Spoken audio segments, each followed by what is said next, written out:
especially getting to Carlos Martinez, a guy a lot of people don't get to. Yeah, Carlos, he pitched very well against us in St. Louis with a complete game shutout. We were aware of that. He's a guy that pounds the strike zone with some good pitches. So we had to do our best job of making him pay for some of the pitches, and we were able to get a few runs and play well behind Aaron. You get a home run off of him. What pitch was it? Slider backed up a little bit. Lucky enough to get it up in the air. You guys are struggling a little bit this year. You got out to a tough start. What do you guys say to each other at this point? Because you go out on a tough road trip, and how important was today's win, knowing what's in front of you? Well, it's always nice to win on a getaway day, especially a 5-hour flight to Arizona. So, we'll enjoy this win. We know what we're capable of doing. We're capable of winning a lot of ball games. We have a lot of good pieces here. It's just a matter of putting together for 9 innings and be able to stay strong and rely on each other. Too bad you won't be able to get the frequent flyer miles. You go Arizona, Seattle, New York. Too bad you won't be able to get them, but you'll get some quality sleep on those flights, I'm sure. Yeah, we'll get some good sleep. A lot of good restaurants in those cities too. So, we're looking forward to this road trip. It'll be good for us, a good test because we're playing a lot of good ball clubs. Excited to just kind of keep this going. Thank you for your time. Best of luck to you for the remainder of the season. Thank you very much. Tommy Joseph, our player of the game. Yeah, he's our unstoppable player of the game. Thank you, Mike, as it's sponsored by Train. Visit traininfo.com to view Train's lineup of unstoppable products. And you could talk about how good Aaron Nola was today, picking up his 4th victory of the season. But Carlos Martinez, another solid outing as well. 6 innings of work, gave up 6 hits, only 2 earned runs and 4 strikeouts. 2 home runs in the game, but still, even though he was credited with that 6th loss of the season, no help on the offensive side because Cardinals with only 4 hits, 3 errors in the game, which we'll talk about in our next segment. But Aaron Nola was on his stuff today, 7 1/3, 4 hits, 1 earned run, 8 strikeouts against the Cardinals. We'll take another break on the Missouri Lottery postgame show. When we come back, we'll head into the Cardinals locker room, hear from some of the players after the loss today. We'll hear from manager Mike Matheny. We'll talk a little bit more about those errors, and we are going to look ahead to the upcoming series against the Pittsburgh Pirates. 5-1 final score. Alex Ferrario with you on the Missouri Lottery postgame show, and we're back after this on the Cardinals Radio Network. How do you see the world? At Shriners Hospitals for Children, we know that changing how you see things can turn them into everyday miracles. Like riding my bike, breaking boards, hugging my mom. Every day for over 90 years, Shriners Hospitals for Children has been sending love to the rescue, regardless of a family's ability to pay. If you know a child we can help, call 1-800-850-2960 or visit shrinershospitalsforchildren.org/St. Louis.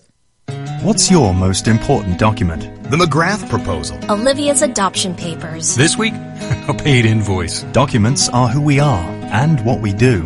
With intelligent printers and MFPs, customized apps and services, Kyocera Document Solutions helps companies capture, distribute, and manage the many documents that matter.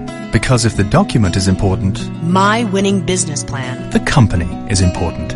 Learn more at KyoceraDocumentSolutions.com. 1,150 miles of glistening shoreline, Missouri's largest and most visited state park. Outstanding water activities, boating, fishing, family time. The scenic backdrop of the rolling Ozark Hills.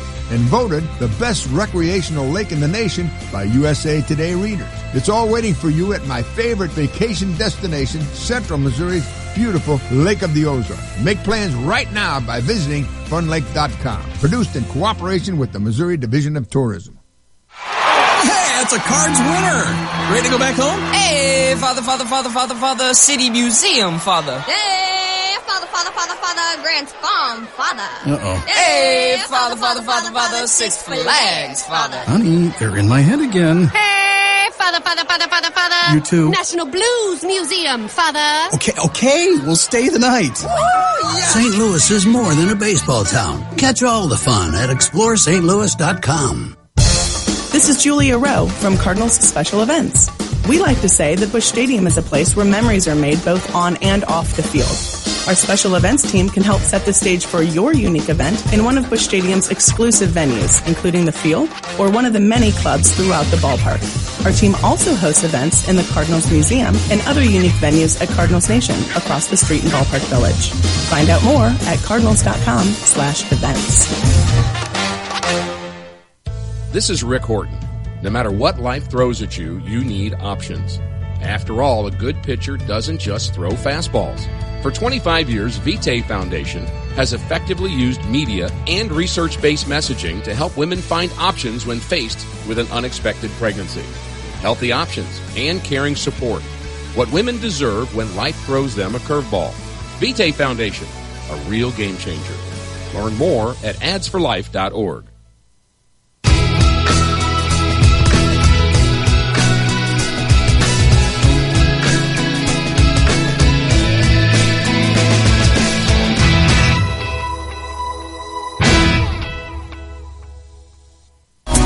There's a bouncer right back to Martinez. He throws to second, and it gets away from DeYoung. Everybody's safe. That's an E4. DeYoung was trying to complete the double play before he made the catch.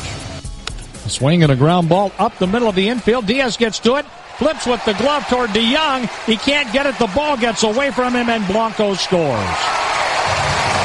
The ball got away from DeYoung at second base. DeYoung hit the dirt when the ball rolled to the grass. Blanco kept on running, and the Phillies lead 3-0. Well, that was 2 of the 3 errors this afternoon for the Cardinals. Jose Martinez had one in the outfield later in the game, but it was also on the base path. 2-2 to Molina. And the pitch from Nola is a little looper over the second baseman's head. This may drop. No, he's going to make the play. No, he does drop it. And the throw is going to be to third base, and they get Jed Jerko on his way to third base. He had stopped running. He thought the ball was caught. And the ball was dropped by the second baseman, Blanco, and he picked it up and threw Jerko out at third. So a base running error for the Cardinals. Yeah, so it halted some of the scoring opportunities for the Cardinals today, as well as total for the Redbirds. They really didn't have any runners in scoring position, but they did leave 4 on base, and they did ground into 1 double play. Let's hear from manager Mike Matheny after the loss today. Probably get a little help early and got a lot of early outs, and so I kept his pitch count down, and his breaking ball was good. Then once he established speeding guys up, did what he had to do. What do you think the Cardinals obviously had to deal with some defensive stuff on that team? Yeah, I think also got himself in a little bit of trouble at times and left a couple sliders suspended in the middle, and they made him pay right there in the first and then later on, but had opportunities to get out, and there's only been a couple runs that we should be able to do something with and have an opportunity for our offense to take off like it has. One of the things that you have seen is improved defense through this whole stretch. For today to be a few steps back, I'm frustrated. Yeah, it happens sometimes.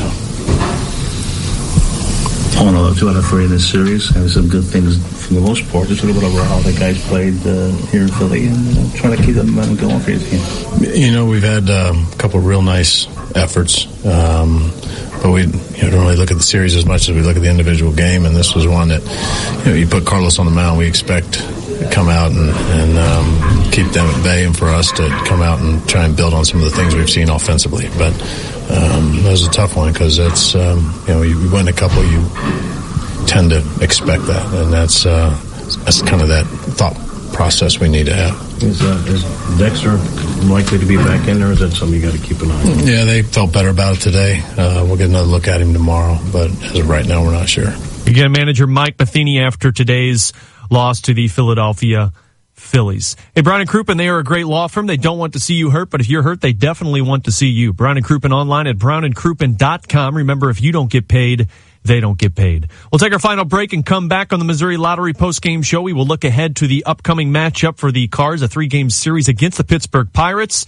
And Waino takes the mound tomorrow. So we'll talk about that next on the Missouri Lottery postgame show on the Cardinals Radio Network. Needing a summer getaway but not sure where to go? Make the short drive to Hannibal, Missouri, and let the fun begin. Families will love the places that inspired Mark Twain's stories, including historic downtown, the Mark Twain Museum, and the Mark Twain Cave. Travelers looking for romance can enjoy a dinner cruise on the Mississippi, wine tasting at Cave Hollow West Winery, and a romantic B&B. Looking for adventure? Try a thrilling ghost tour. Write your own story in Hannibal. Go to visithannibal.com today. That's visithannibal.com. The crack of the bat, the cheer of the fans, basking in the sun on a summer day. Save now at Days Inn when you see your favorite team play. With over 1,600 locations, there's always a Days Inn nearby. Home or away with friends or family, bask in the sun at Days Inn. Stay 2 nights and save 20%. Plus earn 1,000 Wyndham Rewards bonus points when you book at daysin.com. Terms and conditions apply. Get strong and stay strong at your Champagne Curves. Ladies, rethink your fitness strategy. Let your Curves coach show you the health and beauty benefits that working out offers. For a limited time, new members can join. In an age of 5-second photo impressions and 100-character rants, Cardinals Magazine remains committed to bringing you things that never go out of style. Bringing you compelling stories, celebrating history, preserving timeless photos, and bringing to life the personalities that make this franchise special. Issue after issue, Cardinals Magazine delivers the most in-depth and far-reaching coverage of all things Cardinals, and doing it with the substance and style that have connected with readers of all ages year after year after year. Make this season special for the Cardinals fans in your life with a subscription to Cardinals Magazine. Start one today for only $35 by calling 314-345-9000 or visiting cardinals.com/magazine.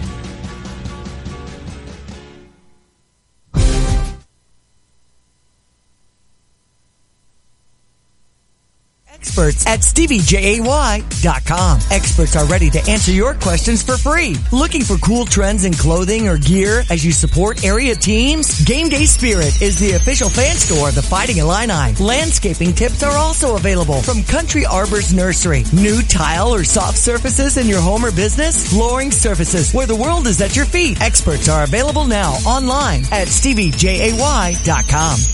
Get strong and stay strong at your Champagne Curves. Ladies, rethink your fitness strategy. Let your Curves coach show you the health and beauty benefits that working out offers. For a limited time, new members can join. Get personal instruction and your best body all summer long for just $10. 30-minute cardio, strength training, stretching, and meal planning can get you where you want to be this season. Curves is for women only. At last, feel free to sweat. Curves, when you just want to work out. Located behind Biaggi's in Champaign. Call or go to curves.com today. Chicago Cubs are going to be in the World Series, and maybe sooner than we think. It's our trip to Wrigley Field, Chicago. You can join us on Wednesday, July 5th. The Cubbies take on Tampa Bay at 1:20. Our trip to see the world champion Chicago Cubs. Rooftop tickets and motor coach to Chicago. All your food and beverages are included. Pay online or come by the Stevie J Broadcasting Studios to pay by check. All your details at StevieJ.com. StevieJay.com.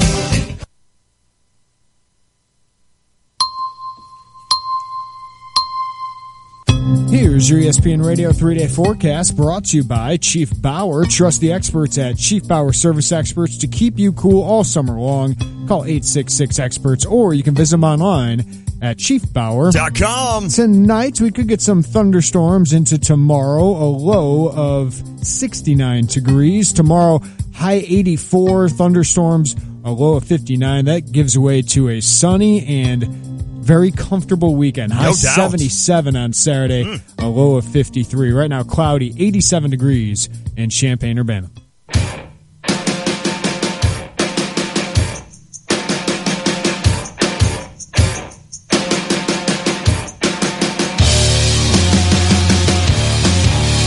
Three more errors by the St. Louis Cardinals and some base running gaffes. Yeah, another day of a season that has gone haywire in St. Louis. Cardinals lose today to the Philadelphia Phillies, so I guess if you're the Phillies, you're excited you won one of the games against the Cardinals, and if you're the Cardinals, you just lost to the only team you can beat. I tweeted at our friend, Megan Montemurro. Oh, yeah. Someday she will cover a good baseball team. It is not that day. It is not today. So poor Megan. She's still not covering a good team, but neither are the Cardinals beat writers now because the Cardinals needed the Phillies to kind of help them out last night. And then today, another bad game for the defense, the offense, everything. And then you've got you got a series against Pittsburgh coming up at home. You've got Adam Wainwright will be on the hill for the Cardinals, and it's one of those situations where how do you know what he's going to give you? You know, you don't know what kind of game Adam Wainwright is going to pitch. Sometimes he's been solid, and other times he's getting lit up. And, of course, you've got your ace, Carlos Martinez, today. And, of course, he doesn't he pitched all right, but he gave up the long ball. So Cardinals lose, but we move on. Yeah, that's simple. They're not that interesting. It's not that interesting. The Cubs are interesting because they just they're struggling, of course, but they optioned Kyle Schwarber to AAA. We'll talk about that a little bit, but what was your initial reaction, Lon? I was shocked when I saw it, but then I started thinking to myself, why not? If a guy is that messed up, especially a young guy. Yes. And if he's that messed up, and you have to realize how much time he missed last year. So I don't mind this at all. I think it's a great move. And I know Theo said, look, we're not turning our back to you. We are wanting you to go down and get better. And I think for Kyle Schwarber, why be an embarrassment? Which is kind of what he's been. I mean, hitting under 200, that's embarrassing. The 12 homers, that's about what you expected at this point of the season. That's what, a 35 home run pace, something like that.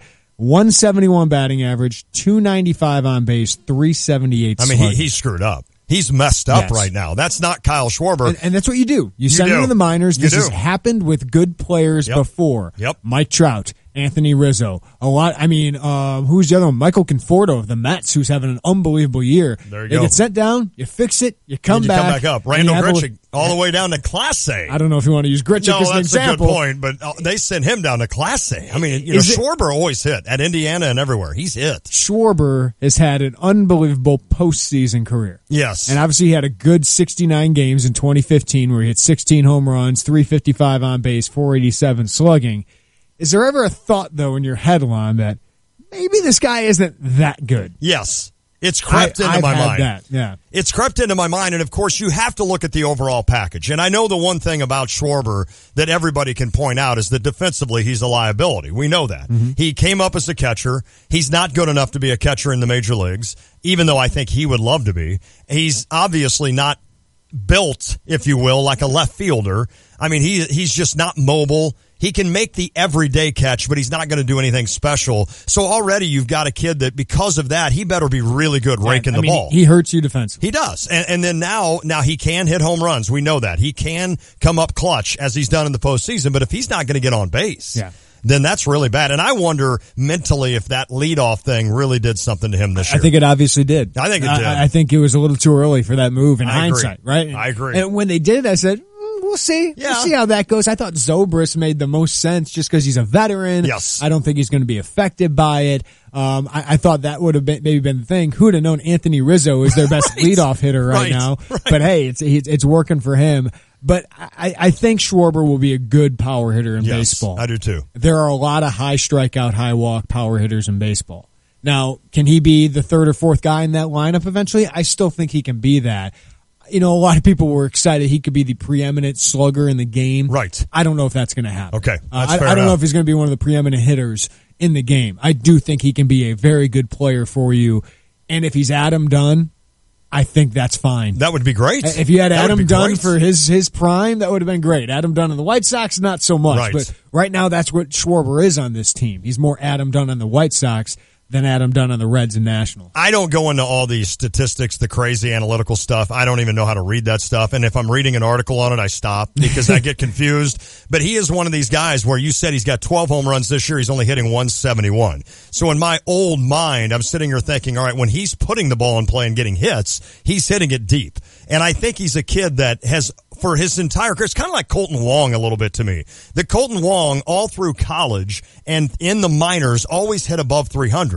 And then he came to St. Louis and he hasn't done it yet. Maybe 1 year he snuck above 300, but it's been one of those interesting things. And I know it's not all about batting average. I know, and this is where you get back into the analytical. I mean, it still shows but that. It still shows. A 171 average. That's horrible. If you're below the Mendoza line, you're in trouble. This is supposed to be a guy whose on-base percentage is supposed to be closer to 340 to 370. It's 295. Yeah, that's not good. And that's with a lot of walks. Right. He's not hitting. Theo Epstein thought this was going to be one of the best hitters in baseball. Right.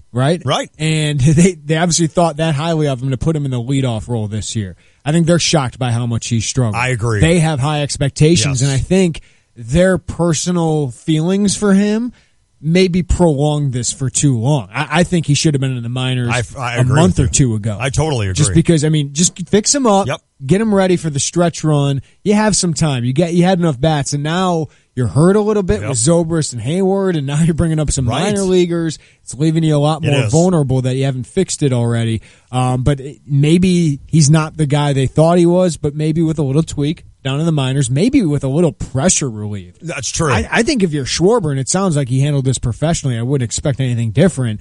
maybe this is relief for him. Yeah, Just be like, exactly. get this pressure off me. Let me go back to that Iowa where I'm pretty familiar with, where I killed baseballs there. I think this could be really good. Just get comfortable and confident. And you know, in any sport, confidence is such a huge thing. That is something Mav Morgan caught fire with. Yeah. He caught fire with confidence that realized that he can play at a college level and a Big Ten level, and you saw the switch flip for Mav Morgan, and you saw a solid end of his junior year and great senior year. I don't know how I got to basketball from that, but really it comes down to the moral here is confidence. He's got to build some confidence up. The one thing that I do want to say about this leadoff thing, and I think you would even attest to this, early on in the year I said I don't like this. I don't like Schwarber leading off. And I love Joe Madden. You know that. He is a guy that I wanted to replace Tony La Russa in St. Louis. I think Joe Madden is one of the best managers, if not the, in baseball. I think Joe Sheehan had him number 4. Okay. I think Francona was number... right. Yeah, I think he's a top 5 manager in the game. He's one of the few guys that I think really helps. I agree. I think there's a bunch of managers who make maybe a win or something difference. I think there's a bunch that can hurt you. I think the White Sox had that until this year. Right. I think the Cardinals might have that right now. And, you know, there's Ned Yost of the world who get lucky for a World Series run, but otherwise I think really hurts his team. Then there's the guys who I think really help their team. I agree. Francona's at the top of the list. Yes. Joe Madden, Bruce Bochy, those guys are up there too. And with that said, and knowing that I do like Joe Madden, I thought this was a little bit of an arrogance play leading him off. I thought this was a little bit, now I could be totally wrong, because Joe Madden knows a lot more baseball than I do, but this is just a thought. It's an opinion. It's a hot take. Mm-hmm. It's one of those where I kind of thought Joe Madden said, you know what, I'm going to be better than anybody. It's kind of like La Russa batting the pitcher eighth, where Joe Madden did that again last year. I usually like that. Yeah, right. Guys like you do love that. So it's one of those situations where I thought, why are you doing this? Why are you putting Schwarber at leadoff? And I get it that he's an on-base machine. But yeah, to me, it was almost like Joe Madden saying, listen, I can't do anything wrong. I'm a mad genius. Yeah. So I'm going to do with this my glasses and red wine at, right. at the table. Buying media beer. Wait a minute. It's funny how when you're struggling. Right. That's all. Then it bugs you. Those idiosyncrasies can be really, really annoying. Thank you. Yeah, right? Just like Bruce, just like John Gross. All those things become really annoying when you're losing. Oh, man, it's terrible. But we'll see. We'll see. So Schwarber to AAA and, of course, Hayward to the DL. So you do have some issues with the Cubbies. They're right around 500. We'll see if they can. It doesn't feel like they're ever going to catch traction. I still think they win the division. Need to. Well, that's the thing. I still think they win the division. Yeah. I just don't think they don't seem right now like a team, especially with the pitching, that is going to go out and win 8 straight. What if they don't make the playoffs? Oh, wow. That's an epic fail. Yeah. To me, that's an epic fail. It'd just be interesting to see the ramifications of that. Goodness. I mean, because you just won the World Series. Right. Right? And if you have a bad year, the Giants have done this. Yeah. And then you bounce. Like, I would still have the Cubs as the overwhelming favorite to win the division the next year. No doubt. I mean, this is way too early. I think the Cubs are going to win the division. I think they'll win it by 5 or 6 games. I do too. But I do think they'll be close to 90 or 88 or something. There like are that. examples, though. I mean, the Red Sox did it. Yeah. The Giants have done it. They did it twice, right? Where they World Series, no playoff, World Series, no playoff, and then a World Series again, I think. So there are examples of that, and it wouldn't be the end of the City world. Last year. That's right. But to me, I just think it would be an epic fail. And, you know, it's one of those where you'd have to look yourself in the face if you're the Cubbies and say, all right, we've got a lot of things here, but it's not clicking, so what do we need to do different? NBA Draft is tonight. Michael Weisenberg, NBADraft.net, will join us at 4:30. We're bringing back a game we play every once in a while. Baloney or not baloney? I love it. We will do that at 4:05 with all the NBA trade rumors going on, so an NBA-heavy 4 o'clock hour. At 5:05, we'll talk with Ryan Easterling. Awana Inquire. Illinois lands a commitment from 3-star Florida slot wide receiver Carlos Sandy. Really fast. Little short guy, but he's fast. 4.5-ish speed, 5'9", but I use this. I hate comps, but I use this. Be careful. I think he's short wide receiver. Some people think there's a certain thing that goes along with that, but he plays bigger than what he is. Okay. I hate using this name. Oh, no. But he's got some similarities. Are you comparing him to a white guy at least? High school, yes. Okay. He's got some similarities high school tape-wise to Mikey Duda. Oh! I don't want to go there. I hate going there, Lon. Mikey Duda part 2! But fast, 5'9", but plays a little bit bigger than that. High points catches. And yes. Hey, there are similarities sometimes. He has a Power 5 offer. Okay. The first recruit, Is this the first guy? commit Illinois has gotten that has another Power 5 offer. Oh, my goodness. He had one from Syracuse. Okay. So if Dino Babers wants a wide receiver, probably good that you landed him. Without a doubt. That guy's probably going to have 100 catches in Syracuse. I love this. I didn't realize that part. That is awesome. Okay, so what's his name again? Carlos Sandy, a slot receiver out of Florida. So that's 3 commits since Friday for Illinois. Okay. They're up to 6 commits. That's about a third way through for this class right now. There was some bad news last night. As St. Louis 3-star offensive tackle Nick Williams, the teammate of Dele Adeoye, committed to Kansas over Illinois. Did Bill Self recruit him? Does Bill Self go recruit for the football team? Kansas is having a really good recruiting class. They really? Yeah, they've had they hired an assistant who's reeling in some talent now. Got it. But they also just announced a $300 million renovation to their football stadium. And Kansas we're doing what? Football. Wow. $300 million. Holy smoke. I guess they're getting serious. The real big coach, the big fat dude's gone, right? That was like 10 years ago. I know. It was horrible. Kansas is doing $300 million. Yeah, so we'll talk to Ryan Easterling. Holy smoke. About Carlos Sandy and what Illinois football recruiting has going ahead. But the big news today. Yeah, this was interesting. We're going to talk about with Nick Fabrini, Illini Club hockey coach, is there was a media advisory sent out today. Interesting. And the top line says NHL and NHLPA to host press conference in support of college hockey. Oh. And it says the National Hockey League and National Hockey League Players Association invite media to attend a press conference with U.S. college hockey representatives on Friday, June, it's supposed to be 23rd. 23rd, okay. At 4 p.m. Central Time at United Center in Chicago. I was hoping to go to this, but we have some meetings tomorrow that we need to go to. Yes, we do. So not going to be able to do that, but it's going to include interviews, video, and photo opportunities. Who will be there? NHL Commissioner Gary Bettman. Are you going to boo him? If you were there, would you boo him? This is all before the NHL draft, by the way. I think that would be so cool if he got up to speak and the media just started booing him, and he loved it. And he was like, yes! NHLPA Special Assistant to the Executive Director, that's a nice title. Yes. Matthew Schneider. Okay. USA Hockey Executive Director Pat Kelleher. Chicago Blackhawks President John McDonough. Buffalo Sabres owner and alumnus, patron of Penn State University Terry Pegula. Oh. And Illinois Director of Athletics Josh Whitman. Whoa. He's in the same breath of those guys. Which Carp made a good point. No matter what happens, that's pretty cool that your athletic director is in the same discussion as Gary Bettman. That's what I'm Terry thinking. Pegula, the owner of the Sabres, and he gave $100 million to Penn State, and John McDonough. That is impressive. So Josh Whitman will be there. So what is this? What's your first reaction? My first reaction, because the line is in support of college hockey. Well, then obviously you would think that Josh Whitman is maybe interested in bringing a hockey squad to not just a club team, an actual scholastic hockey squad to the University of Illinois. But I've talked about it my whole life and know enough to know that that's going to take a lot of money to do. There is not going to be an announcement, from what I'm told, that Illinois is going to have a varsity hockey program. Starting in a couple of years. Okay, that would be awesome. What I've heard is that the NHL has been doing research on where they think the next Division I hockey program should be. Well, this is interesting, then. And that Illinois is atop their list. Okay. That this state, which produces the 5th most hockey players in the country. I didn't know that. That it's ridiculous that it doesn't have a Division I hockey program. That is interesting. So the NHL is joining with the PA and joining with U.S. college hockey and Illinois. And trying to push it to get here. Putting together a feasibility study. Okay. Of how can they do this? And for Illinois, it's nice that the NHL and college hockey would pitch in for this because that's a lot of money. Yes, it is. To do a feasibility study like this.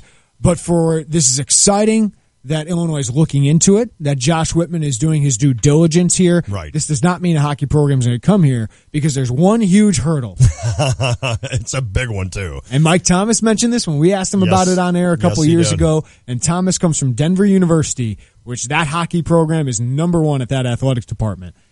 Money. Yep. How can you pay for it? You need a huge donor. You do, which is what Penn State had, right? Penn State had Buffalo Sabres owner Terry Pegula, who's going to be there tomorrow. He donated $102 million to start that program. Wow. At Penn State. They made a $90 million hockey arena, And of course, you need equipment. Right. I mean, it's not cheap for Zambonis, for ice care equipment, for keep up of that. Besides football, it's the most expensive sport. Is it really? To keep up with. Makes sense. In college sports. That makes sense. So you need a huge donor. Yes. At least $50-something million or more, right? I don't see Shad Khan's name on that. To get into the conversation for this. Unbelievable. And Illinois would have to do a standalone. From what I understand, State Farm Center is not going to be able to do that. Okay. An ice rink. So you'd have to have a standalone ice rink. You'd have to have a huge donor because Illinois can't put hockey atop its list. No. It's not even a program. Nope. They need to put football and basketball. Amen. And then other programs like baseball, gymnastics, the programs they currently have need to get that. But if you can find that one donor, and I'm sure what this feasibility study would all be about, is finding that guy. That guy who would put this money in. Jimmy John on line one? Exactly. Shad Khan, you got any more money? Like, all those people, like, you'd have to find that person who's passionate about it and would be willing to put their name on this. That's crazy. But for this state, it would be great. For this university and athletic program, it would be great. For the Big Ten, which has an odd number of teams right now, with Penn State adding, it'd be great for Illinois to add that. And I do think that this community and this state community would support a hockey team because you see the club team. We'll talk to it's unreal. Nick Fabrini, the club hockey coach at 5:30. The support for that club is ridiculous. I have always been a hockey fan. I started when I was in junior high when Mr. Landeck took me to my first hockey game ever in St. Louis. I grew up then. I taught myself the game one year in like my junior year of high school when ESPN started showing hockey. I was such a rarity of where I lived. I was such a rarity in the Villa Grove, Tuscola, Camargo, Philo area where hockey back then, nobody really was a big fan of it. It wasn't televised often. So it's one of those situations where around here, I had no really idea how big hockey could be until we enrolled Lucas into the Champaign Chiefs hockey thing here in Champaign when he was like 4 or 5 years old. Then I started to see the passion that a lot of people had for hockey around Champaign-Urbana. Yeah. And that's where we started going to these club games at Illinois hockey. And I could not believe the sellouts by the students that came and watched that and how electric the atmosphere was when you went to those games. I had no idea that there was that passion. And I think there is that passion on campus and even around here because the Blackhawks deserve a lot of credit. Yeah, we'll talk about that with Nick Fabrini. I remember we had him on a couple years ago talking about is this a possibility? And he said the Blackhawks have played such a huge role. Oh, it's huge. Think of these young kids. Yep. Who's been, I mean, besides the Cardinals. Right. What has been the team? The Blackhawks have consistently been the sexy team. When I was growing up, it was the Bulls. Yeah, right. Everybody was into the NBA. In this state, the NHL has become huge. I mean, Chicago's always had so much hockey talent. No doubt. There's a lot of money up there, obviously in the suburbs where kids can afford it, families can afford it. But St. Louis has turned into a huge hockey community as well. 5 guys drafted in the first round. What, 2 years? Last year's draft, maybe? And then last year you had Decatur almost, finished second? Exactly. For Hockey Town USA and almost got that, they got some money to help with a rink. So the sport is growing in this state, throughout the state. It would be phenomenal. But you got a friend that's got $50 million? Because that's what it's going to take to start. And it'll be interesting to hear what Josh Whitman has to say tomorrow. Yes. The other day he brought up that people always ask him about hockey, but that finances are the biggest issue there. But I do think it's weird that they're announcing this huge feasibility, but I think some people are going to take it as, we're going to have a hockey program soon. Right. No, there's some huge hurdles along the way. I don't mean to be Debbie Downer, but I feel like this is a lot of all about nothing is what this is going to end up being. I think what it does is it creates excitement. It does. Creates, some people saying, this is a possibility. Maybe we could do this, and maybe people who are listening, and one of those big donors goes, hey, that would be awesome to have that. Why not? And let's see if it can happen. But unfortunately, there's just so much to this. Now, I know you were taking a lot of tweets on this, and somebody mentioned because the other day, of course, Illinois announced instead of a $135 million renovation, they're going to do about a $50 or $60 million renovation. So for a lot of people, immediately they think, all right, well, we're saving about $50 million here, so why don't we spend that $50 million on hockey? that $50 million isn't just sitting there. I don't think it exists right now. Right, exactly. I mean, that's still got to be fundraised. That would right? still be another 50 that they would have to go out and get. So it's not like you're sitting on this money. And believe me, if Josh Whitman was sitting on $50 million, then Dan Hartlett would have a new baseball, stadium, or at least a lot of updates, and there'd be a lot of other things. Might be a basketball practice facility already in the works. Exactly right. So I don't think hockey's going to be your number one, but I think this is really cool. I think it's, to start anything, you have to start at the bottom. And let's see what can happen. And I don't know how Penn State did it. I don't know if this was something where they kind of did the same situation. Maybe the Sabres came in and said, hey, let's do a study. They just had the right guy. Right. And then they found the guy. They found the right guy. And Pegula, who owns the Sabres, is he part of the Bills, I think, as Probably. well? I mean, he just has all that money that he's able to invest in this program, and that's a nice tax write-off for a billionaire. It is, right? Jimmy John, you need one? That's the funny thing about Illinois. I keep bringing up his name. Right, yeah, Jimmy. I just think Shad's a little spread thin. I mean, sure he is. He's got a huge Premier League team, right? He's got an NFL team. Still. I think he's still. I still see trucks out there driving by that's true. with bumpers on them. It's a $50 million. That's like chump change, right? It is amazing, though, when you think about the money that Illinois has in donors. When you think about some of the big donors, Manny Jackson, I mean, there are guys out there that have a lot of money that graduated from the University of Illinois. Jerry Colangelo. Yeah, Pegula is part owner of the Bills, too. So, I mean, Illinois has and I'm not just saying for hockey, but Illinois has the donors out there that have big, big, big money. And, I mean, when Shad Khan is a graduate and he's one of Forbes' top 50 or whatever richest people, you've got a donor out there that's got the cash to do it. So this would be interesting. But, again, it'd have to be the perfect guy. It would have, like Shad Khan would have to be nuts about hockey. Or Jimmy John would have to be nuts about hockey. Right. And I don't know that they are. I don't even know if they're fans. I'm trying to think. I'm trying to look up, what teams could make off of hockey. Like, do they finish in the black? Oh, I see what you're saying. Like a college team, you mean? Yeah, because obviously basketball and football finish in the black. Minnesota had $7.6 million of revenue. This is from 2015. Okay. So that's one of the biggest programs. Wisconsin, 4.5. I just don't know what the expenditures. $7.6 million in revenue. Penn State in their first year, $4.4 million. Man, that's a lot. Yeah. I mean, Michigan, 3.1. I'd be interested. The other thing that came to my mind today is and I can't remember what it's called. Is it just where do they play the hockey over here? All of a sudden, I've forgotten the name of the building. But I think it would seat maybe about 2. Yeah, it's not big enough. But yet they sell that out, right? No. Yeah, I know it's not big enough. You'd have to have a new stadium or a new rink, a new arena to be able to recruit, to be able to do that. I mean, yes.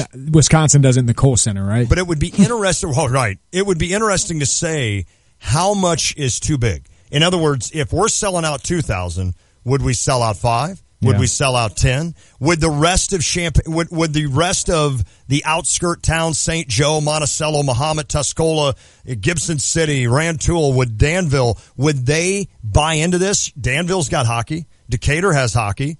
I mean, it would be interesting to see what's too much. How big of a stadium or an arena or a rink would be too much? If we're building the Jimmy John Ice Arena. Let's do it. The Pegula Ice Arena has 6,014. Okay.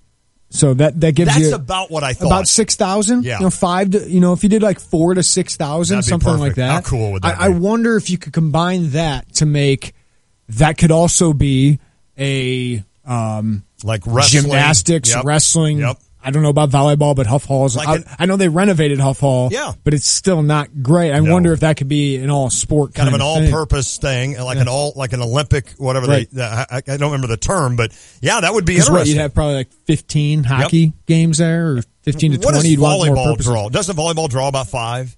The big games. The big games, right. In other words, 5 or 6 would be about perfect for volleyball if Chris Thomas can get that or keep it up where Kevin Hambly had it. It'd be a great arena for all those, seats, orange seats, all that stuff, all the banners hanging up. I think that'd be really cool if they could pull that off. But ask your friends, ask your rich friends if they want to donate if you want it. But this would be one cool thing. I'm interested in our texters, our callers. What do you think? Would you be a big supporter of Illini hockey? Do you think it'll happen? 217-359-2255. That's 359-2255. Again, we're going to talk with Michael Weisenberg, NBADraft.net at 4:30, and we'll update you throughout the show of any rumors that are going around. Okay. Sounds like the Bulls have a huge price for Jimmy Butler. Got it. And they should. Yeah, I don't blame them. They should have a huge price for Jimmy Butler. Some of the reports coming out is that Minnesota is very interested in Butler.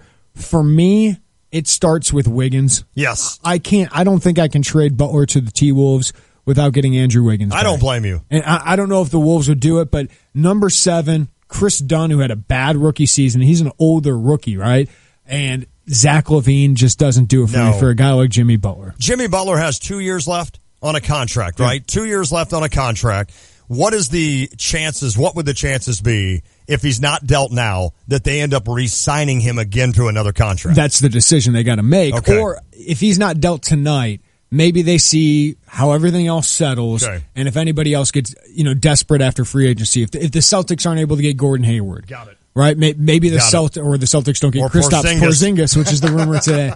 If they don't get either of those guys, maybe they come back and say, okay, Bulls, we'll give you the Brooklyn pick, Jaylen Brown, and the guy we just drafted. Got it. And number 3, Jason Tatum for Jimmy Butler or something like that. And maybe the Bulls are like, yep, okay. Let's do it. That's kind of what we wanted all along, but the Celtics thought they could get Hayward. Maybe they miss on him. Hayward stays in Utah, and it happens. So I think the Bulls should have a high price. Without a doubt. If he doesn't get dealt tonight, and the Bulls didn't get a good offer, I'm okay with it. Okay. Right?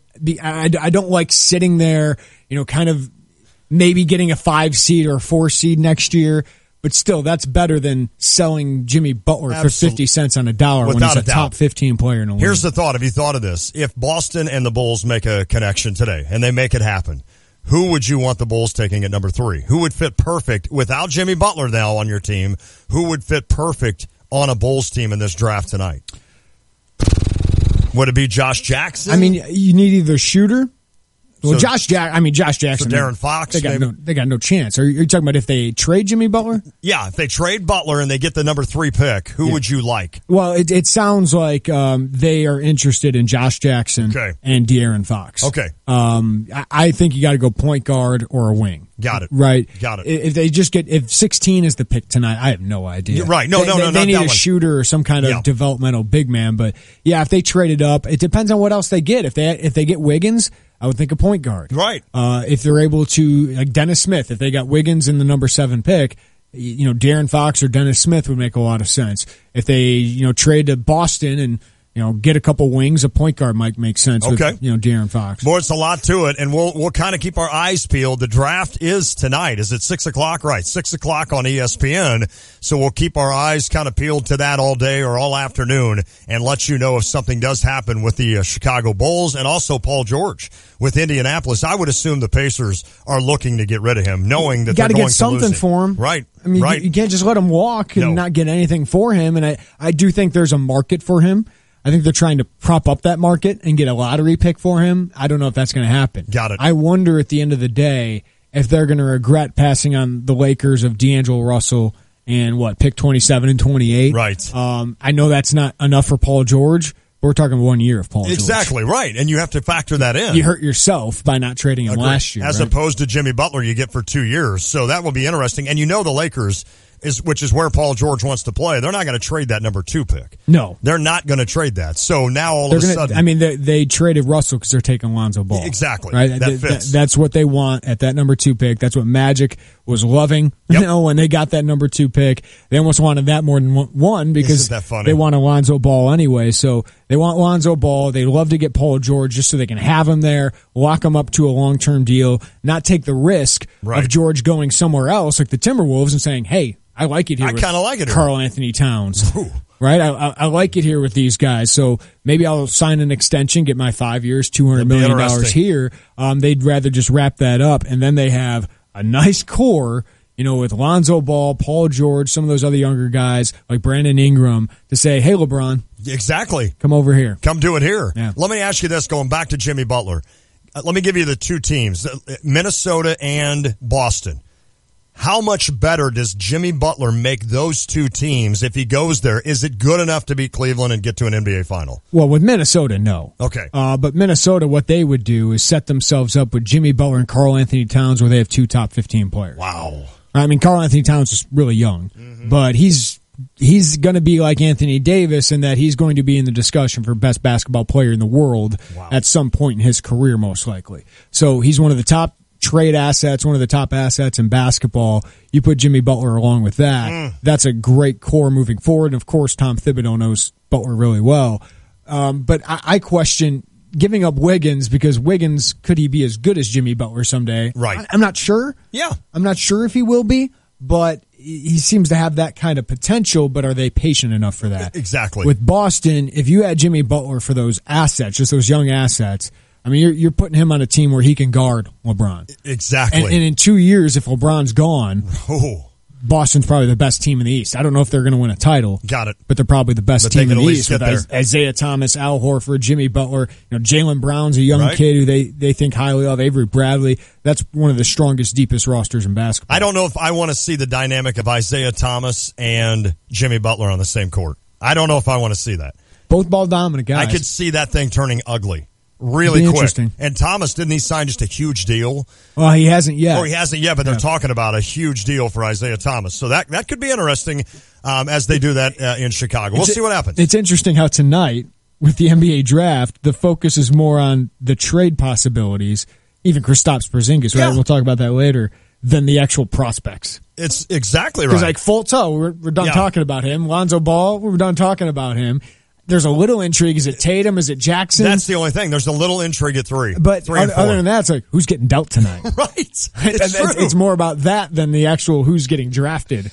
Is this the only league that this happens in? Where it seems like, of course, this isn't like this every year. I mean, because baseball, there's not a lot of buzz there anyway. But the dynamics of the NBA right now force you to do this. The dynamics of looking at Golden State and knowing how good they're going to be for the next 2 or 3 years, plus the dynamics of knowing how good Cleveland is with LeBron James, that is now forcing teams to get much better via via trades as opposed to the draft. Right. You're not going to draft anybody tonight that's going to get you better than Golden State. Not next year.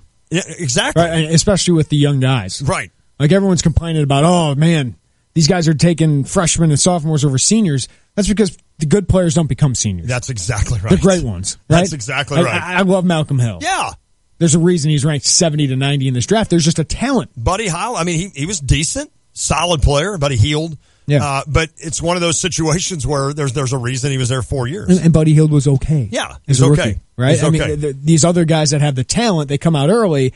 And they're smart because it maximizes their money-making years. That's exactly right. It's not the same league, where it's not the same college game where Michael Jordan stays 3 years. Yes, that's correct. It's not the same league where Hakeem Olajuwon, for some reason, stays multiple years. Isn't that funny? He'd come out right away, yep. right? And it's smart on these kids because why not get paid to develop? Heck yes. And where I can spend all day, all year working on my craft. Myers Leonard. As opposed to, why am I going to class? Exactly. That's exactly right. Where's the Ralph Sampsons in the world? We love Ralph Sampson.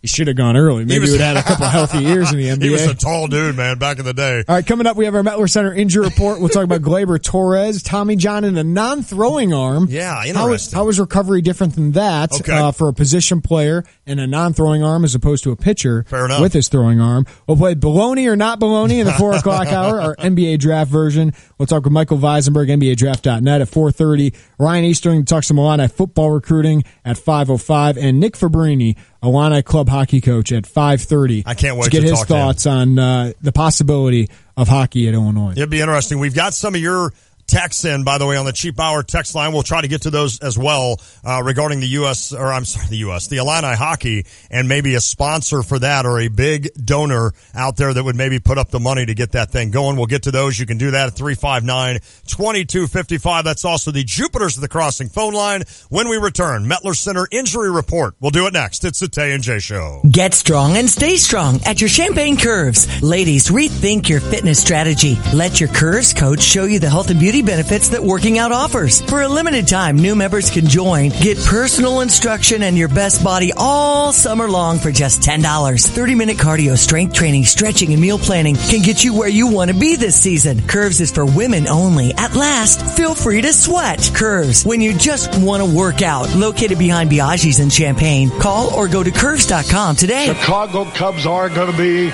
in the World Series, and maybe sooner than we think. It's our trip to Wrigley Field, Chicago. You can join us on Wednesday, July 5th. The Cubbies take on Tampa Bay at 1:20. Our trip to see the world champion Chicago Cubs. Rooftop tickets and motor coach to Chicago. All your food and beverages are included. Pay online or come by the Stevie J Broadcasting Studios to pay by check. All your details at StevieJ.com. StevieJay.com. Do something real to help recovering addicts get back on their feet. At Champagne's Jesus House Recovery Center, we strive to develop men's connection with God to improve their lives. We work on developing their skills to pay off legal debts, save a portion of their income, and return back to society. You can help these men complete the program by donating household items or a monthly or one-time cash gift. Call 217-761-8863 or go to JesusHouseRecovery.com to make a difference today. Got a question? Talk to our experts at StevieJay.com. Experts are ready to answer your questions for free. Looking for cool trends in clothing or gear as you support area teams? Game Day Spirit is the official fan store of the Fighting Illini. Landscaping tips are also available from Country Arbor's Nursery. New tile or soft surfaces in your home or business? Flooring Surfaces, where the world is at your feet. Experts are available now online at StevieJay.com. When you're heading home, Tay and J are on your way talking sports. Weekday afternoons 3 to 6 here on ESPN Radio 93.5. Warren.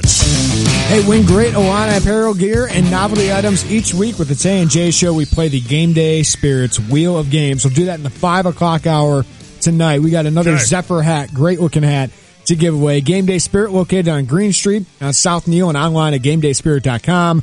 They're a proud sponsor of ESPN's Tay and J Show and the official fan store of the Fighting Illini. All right, it is the Tay and J Show. Lon Tay, Jeremy Warner.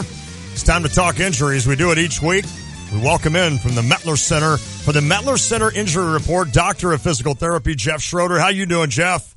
Doing well, fellas. It's been too long. It has been. It has been, and we got an interesting one for you today. We talked a lot about Tommy John surgery with pitchers and their pitching arms, but Gleyber Torres, the Yankees' #1 prospect, former Cubs prospect that they traded for Aroldis Chapman, he's having Tommy John in his non-throwing arm. So for a hitter, for a non-throwing arm, how does recovery differ in recovery timeline? Well, I think that it's going to speed up the timeline of recovery a little bit more than if it was his throwing arm. And you could even sort of make the extrapolation that if it was a throwing arm of a pitcher, the recovery and game-ready position and situation is even longer. So I'd say on the continuum of things, it's on the shorter end, but you're still talking months to a year, of course, to kind of get back to where he needs to be. Is there anything different done knowing that it's not the pitching arm? In other words, or is it just one of those where you have to recover this exact way on this injury and you just roll from there? Or can you do anything different knowing that there's not going to be the stress of him throwing the ball 95 miles an hour? Well, I'll answer that, but what's interesting is this was a trauma to the elbow, so more than likely he hyperextended his elbow, which caused him to tear that UCL, which was, I think, a complete tear. So, whereas in the throwing arm, it's typically not always a complete tear. It's repetitive strain. So there could be that he had this repair because of the trauma to the UCL, the ulnar collateral ligament. Potentially, maybe some other things were damaged. So I'd have to know a little bit more information about that. But as far as the what you do for recovery, a lot of it's going to be the same. And you have to look at the hitting, and then of course sort of weight bearing through that arm and doing some different things. But of course, you don't want to be sliding head first, number one guy, Right. number two guy, and they emphasize that. But sometimes instincts kick in, and it just happens. So I think the mechanism of injury plays a role here, which we don't know all of the details. And then as far as rehab, I think it's going to be about the same. There's a little bit more flexibility as far as progression and how fast you progress. Great stuff as always from Jeff Schroeder, Doctor of Physical Therapy at Mettler Center Physical Therapy. If you have an ache or pain like Gleyber Torres, you can get a free consultation. Just go to MettlerCenter.com for more information. Appreciate it, Jeff. Thanks, fellas. Thank you, buddy. Jeff Schroeder talking about Gleyber Torres. Just keep the pitchers off the base pass, right? Well, yeah, but he's a hitter. I know, but it's one of those where it's like, that was my fault. You just shouldn't slide head first. That's what I mean. You shouldn't slide head first. It doesn't matter who you are, because and that's what kills me about guys that actually slide into first when they go in head first. It's like, guys, I mean, number one, you can get cleated. Your foot could get stepped on. Chris Carpenter almost did that 1 year in the playoffs. I remember he was sliding in. You remember, right. and actually he was on defense trying to tag first. But I remember thinking, oh my gosh, I can see a cleat going right through your hand, and then you're in trouble. The NHL expansion draft was last night. I want to get Harry, our hockey expert here, but Juan, we knew Perron was going to be taken. That was reported earlier, but how does this affect the Blues? It hurts. It hurts him a little bit. I mean, he's a left winger that was in their top 5 in assists and goals. So I think Perron hurts.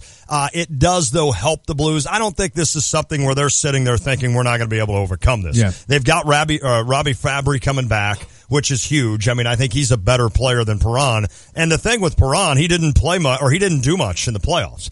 And for him, made some money too. He right? made some money. Yeah, he's making about 3.5. So that will allow the Blues to get up to about 2.6. So part of the reason they're not that angered is because they can now sign Parayko to a big deal, Colton Parayko. But it hurts a little bit offensively, and the Blues are a team that challenges to score goals. All right, so the Blackhawks lose Trevor Van Riemsdyk. Harry, how does this affect the Blackhawks? It's really not going to affect them that much. The Knights already traded away Van Riemsdyk for draft picks.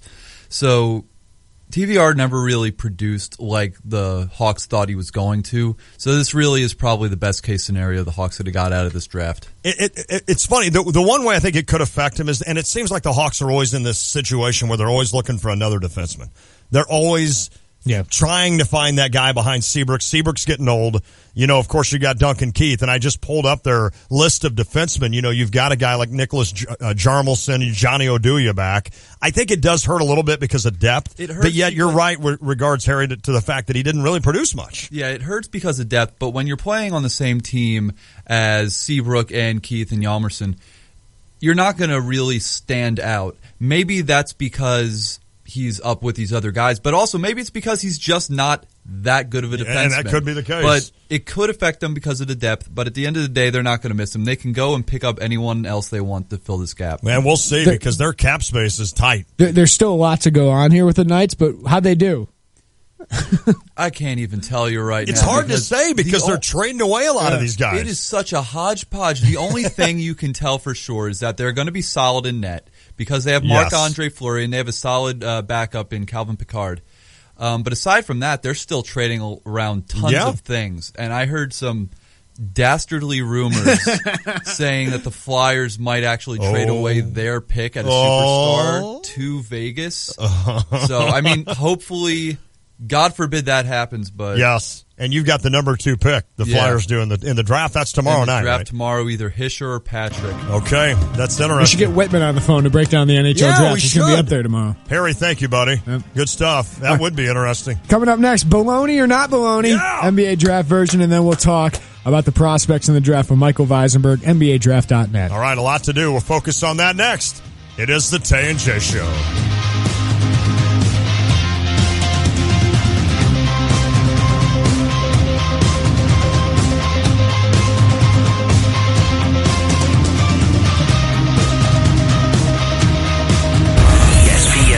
Sports Beat. From Charlotte, here's Dari Noka. Is the offseason supposed to be this much better than the postseason? Because in the NBA, it absolutely is. The stories are incredible. Jimmy Butler does not want to go to Cleveland where he could play for a title immediately. Paul George wants the lowly Lakers more than the Cavs. The Cavs get rid of their GM at the worst time.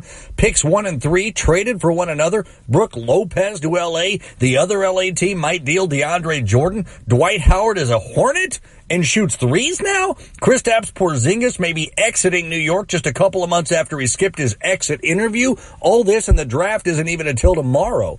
All this almost makes it okay that we had to sit through the worst postseason in NBA history, maybe. And that includes what we hoped would be a legendary finals, though it was a bigger dud than anything you might try to light on the 4th of July. The only thing that would top this is if the Lakers don't draft Lonzo Ball tomorrow night. Oh, could you imagine? Daddy Ball. But he didn't even work out for them. He only wanted to be a Laker. Oh, please let that happen. In 60 seconds, that was a collision?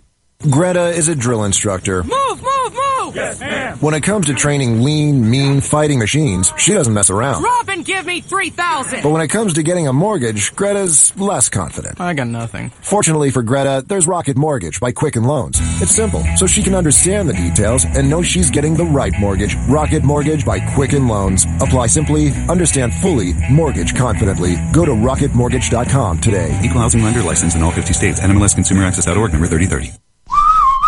AutoZone presents Time for a Tune-Up. Performance, fuel economy, engine life. They're all good things that come with giving your car a tune-up. And doing it yourself saves you money. Another one of those good things. And right now, get a $10 AutoZone gift card after mail-in rebate when you buy 4 or more Autolite Iridium XP spark plugs. So visit your local AutoZone. With over 5,000 locations, the right supplies and good advice are just around the corner. Let's get you what you need. See store for restrictions and details. Get in the zone, AutoZone. You're listening to WSJK ESPN 93.5 Tuscola, Champaign-Urbana, your home for the St. Louis Cardinals. Every bit as bad as the House bill, in some ways, even worse. Minority Leader Chuck Schumer's support from a handful of Republicans also in doubt. Fox's Jared Halpern is live on Capitol Hill. The 142-page proposal aims to repeal the Affordable Care Act's insurance mandates and its taxes and allow states more say in what insurance providers must cover. And ultimately transition away from Obamacare's collapsing system entirely. But Senate Majority Leader Mitch McConnell has fellow Republicans to win over. Everyone expects this current draft for there to be significant changes to it. Senator Ted Cruz joining 3 other conservatives announcing initial opposition. Without Democratic support, Republicans can't afford more than 2 no votes. Pam. Thanks, Jared. Among the bill's big provisions, the repeal of the mandates and the creation of a stabilization fund. What that deals with is the stabilization of insurance markets. You have individual providers pulling out of entire states, pulling out of entire counties. You have people who can't go anywhere to get coverage because there is no provider in those counties. This would basically subsidize that to get through the next 3 to 4 years. Fox's Chad Pergram on Capitol Hill. If tapes of private discussions between President Trump and former FBI Director James Comey exist, the president is unaware of it. That's according to a tweet he issued today. I have no idea whether there are tapes or recordings of my conversations with James Comey, but I did not make and do not have any such recordings. Fox's John Decker. In a tweet last month, the president said Comey better hope there are no tapes. On Wall Street, the Dow down 12 points, the S&P down 1. You're on the Fox Report. Fair and balanced. Just announced, during the Ford Summer Sales Event, get 0% financing for 72 months, plus an additional $1,000 on top of your trade-in. It's summer's hottest deal on vehicles like Ford Focus, Fusion, Escape, and Edge. Offer ends July 5th. Take on summer right with Ford, America's best-selling brand, and save big across a full lineup of Ford vehicles. Get 0% financing for 72 months, plus $1,000 on top of your trade-in. Hurry into the summer sales event, going on now only at your Ford dealer. Best-selling based on 2016 sales. Not all buyers qualify for Ford credit financing. 72 months at $1,389 per month per $1,000 financed, regardless of down payment. Trade assist cash requires trade-in of 95 or newer vehicle, or lease terminated 30 days prior to or 90 days after delivery. Not available on Focus RS. See dealer or go to buyfordnow.com for complete details. Take new delivery from dealer stock by July 5th, 2017. Just confirmed by Fox News, the arrest of a former government employee accused of selling top-secret documents to Chinese officials. Kevin Patrick Mallory was arrested at his home in Virginia. The man who attacked a police officer at an airport in Flint, Michigan, bought the knife in the U.S., and investigators say Amor Fatui tried to get his hands on something else. We have information that Fatui attempted to buy a gun and was unsuccessful in that attempt. FBI Special Agent in Charge Dave Gelios, Police Lieutenant Jeff Neville is recovering. A parole hearing for one of Charles Manson's followers has ended the same way as 13 previous hearings. Parole denied for convicted killer Patricia Krenwinkel, who took part in the cult killings of pregnant actress Sharon Tate and 4 others back in 1969. Krenwinkel, who's 69, is the longest-serving female inmate in California. Conditions are worsening in parts of the South, being lashed by tropical depression Cindy. Fox's Steve Harrigan is in Gulfport, Mississippi. The rain has come heavily at times on and off, about 4 feet deep here. A pretty good current, a few small snakes going by as well. Throughout the day, we've seen people pour out of this neighborhood, some of them carrying their own suitcases to walk through waist-deep or chest-deep water. In Birmingham, Alabama, the storm may have spawned a tornado. Several businesses are said to be damaged. Wildlife advocates are worried now that protections on grizzly bears are about to be lifted at Yellowstone National Park. Interior Secretary Ryan Zinke said Yellowstone grizzlies are no longer threatened. He called it one of the great conservation success stories. So they're turning over grizzly management to the states, where Yellowstone is this summer. Jonathan Proctor with Defenders of Wildlife agrees that it is a great success story, and they'd like to keep it that way. Fox's Jessica Rosenthal. In New York, I'm Pam Puso, Fox News Radio. Got a taste for bologna right now. Yeah, no doubt. Here's your ESPN Radio 3-day forecast I brought bought to you some by... the other day. Do you eat bologna? I did when I was a kid. Haven't eaten it probably in 25 years. I was at the grocery store and I looked and I'm like... 20 years. Yeah, okay. But I seriously, I looked down and I was like, you know what? That just sounds good.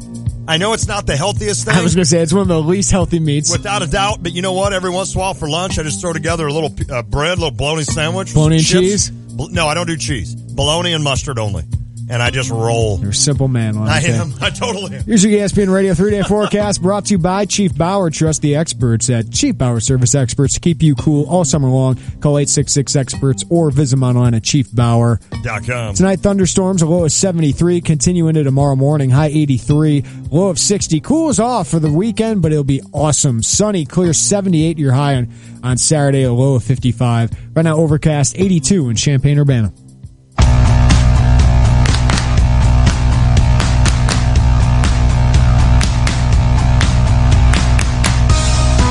The Tay and J Show, ESPN Radio 93.5. Latte, Jeremy Warner. It's a rarity. You get us until 6 o'clock tonight. I think that's the case tomorrow, too.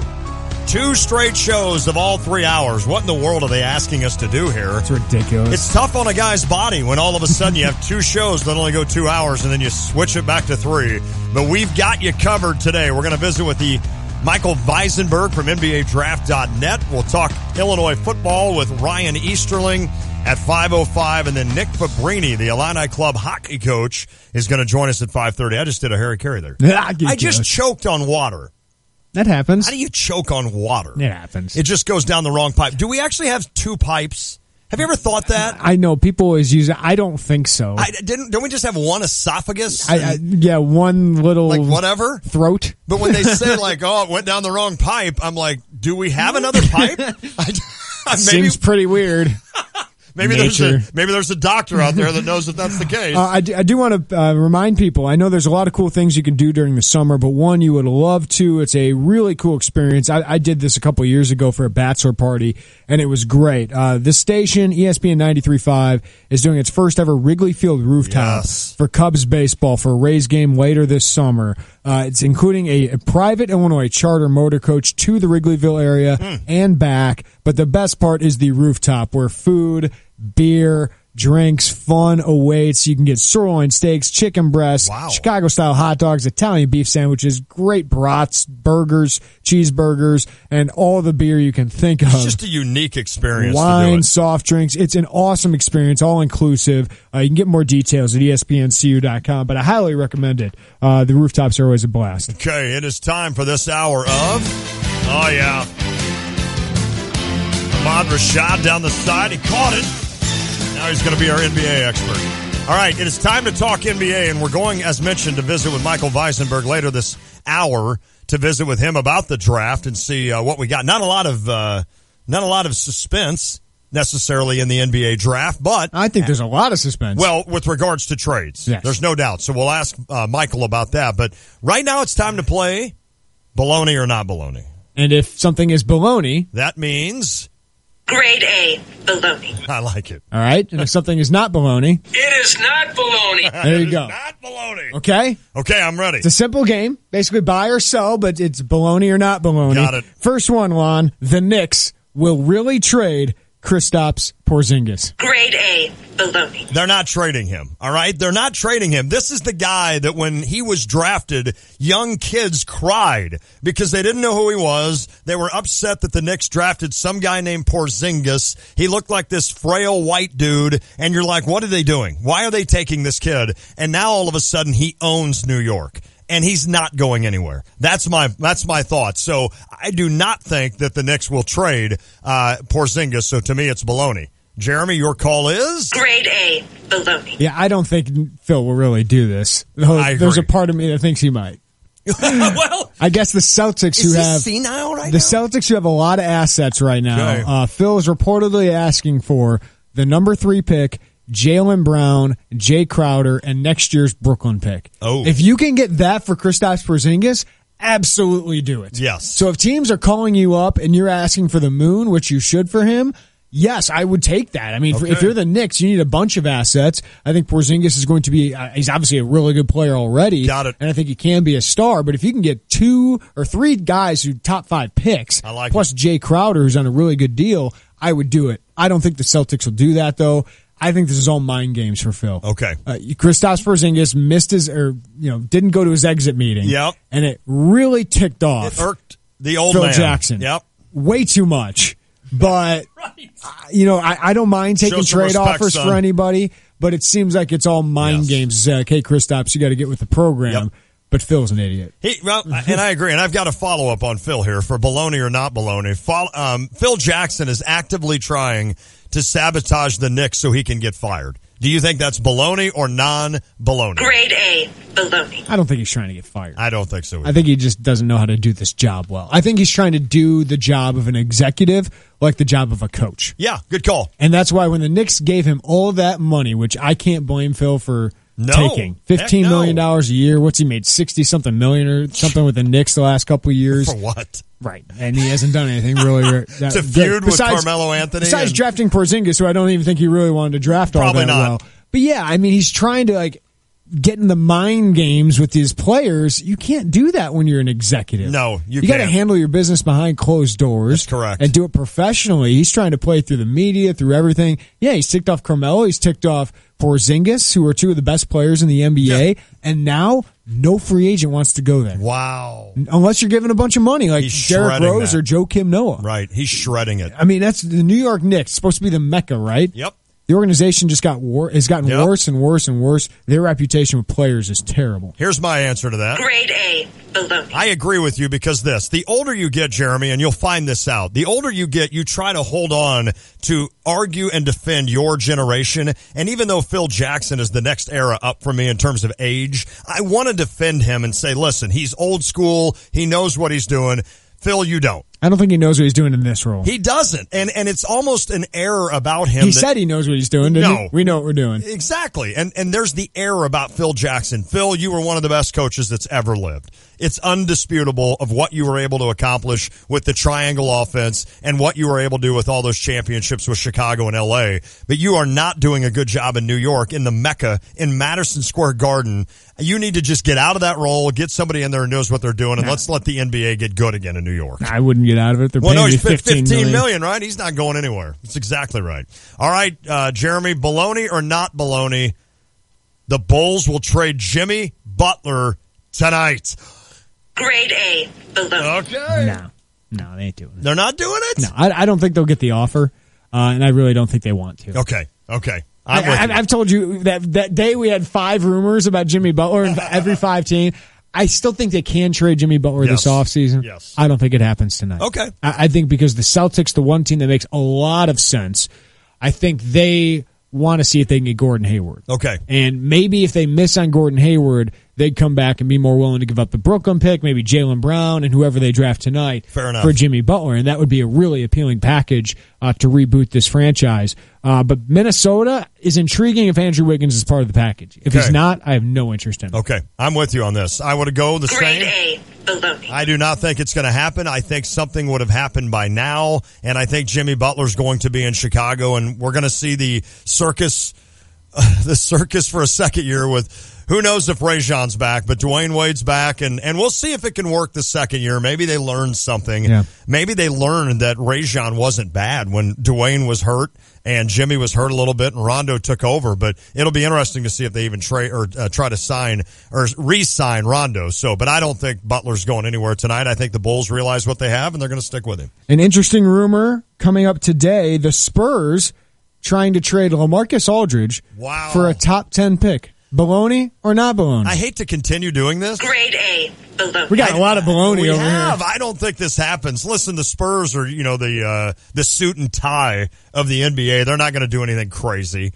Popovich would not allow this. LaMarcus Aldridge is a stud. They realized what it's like to have a power forward all those years in Tim Duncan. They realized they have one of the best in the game in LaMarcus Aldridge. A top 10 pick would not replace him. So I do not think that this happens tonight. I think he stays put.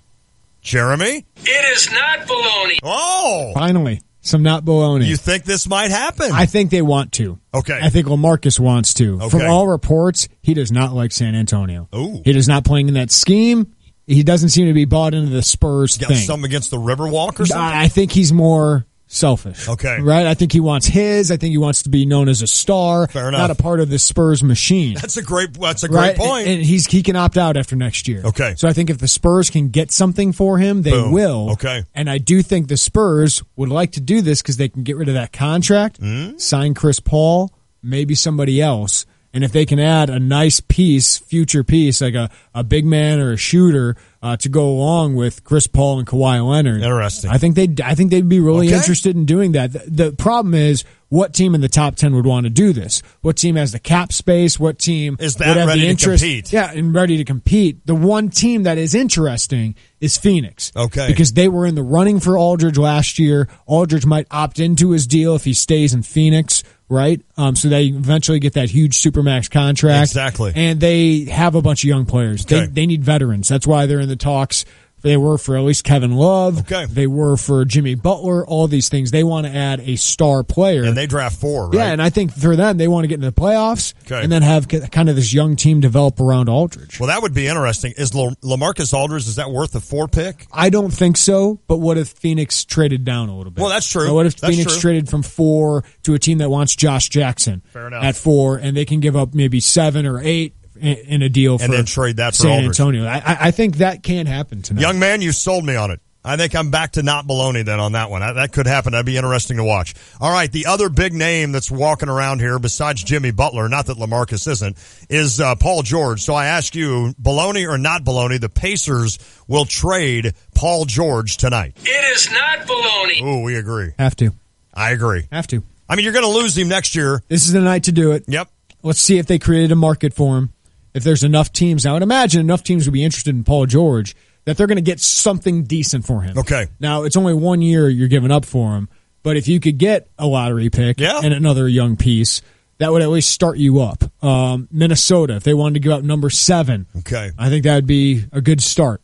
Obviously you'd have to add some contracts into there as well to make it work, but you have to. I agree. You have to tonight. It is a gamble for whoever's trading for Paul George, I think, except for L.A., but L.A. is not going to give up number 2. Yep.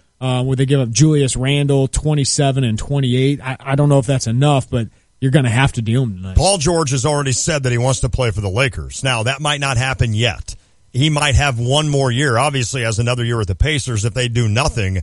Is Paul George going to be okay with regards to going to somewhere else for 1 year? In other words, he won't become a problem, He's right? got no choice. Yeah, and for him, no. I think you go, you do it, and then you can go wherever you want. And you decide what you want to do. The risk for the Lakers would be, what if he loves playing in Minnesota, or he loves playing in Cleveland or something like that? Then maybe you'd stay. This is going to be interesting to watch. All right, I got one more for you, and this is very interesting. Kevin Love. This is baloney or not baloney?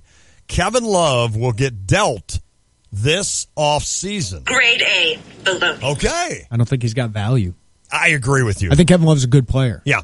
He's not nearly as valuable as the guy they gave up the number 1 pick for. He's got to be. I don't think Kevin Love anymore can be the star. I'm not sure he ever was the star. He was a star on a bad team. Correct. Great numbers. Yeah, he double-doubled it, didn't he? He's a good offensive player, good rebounder, great passer, but he's not a superstar. Fair enough. So what are you going to get for him if you're Cleveland? I think you're going to get a worse player.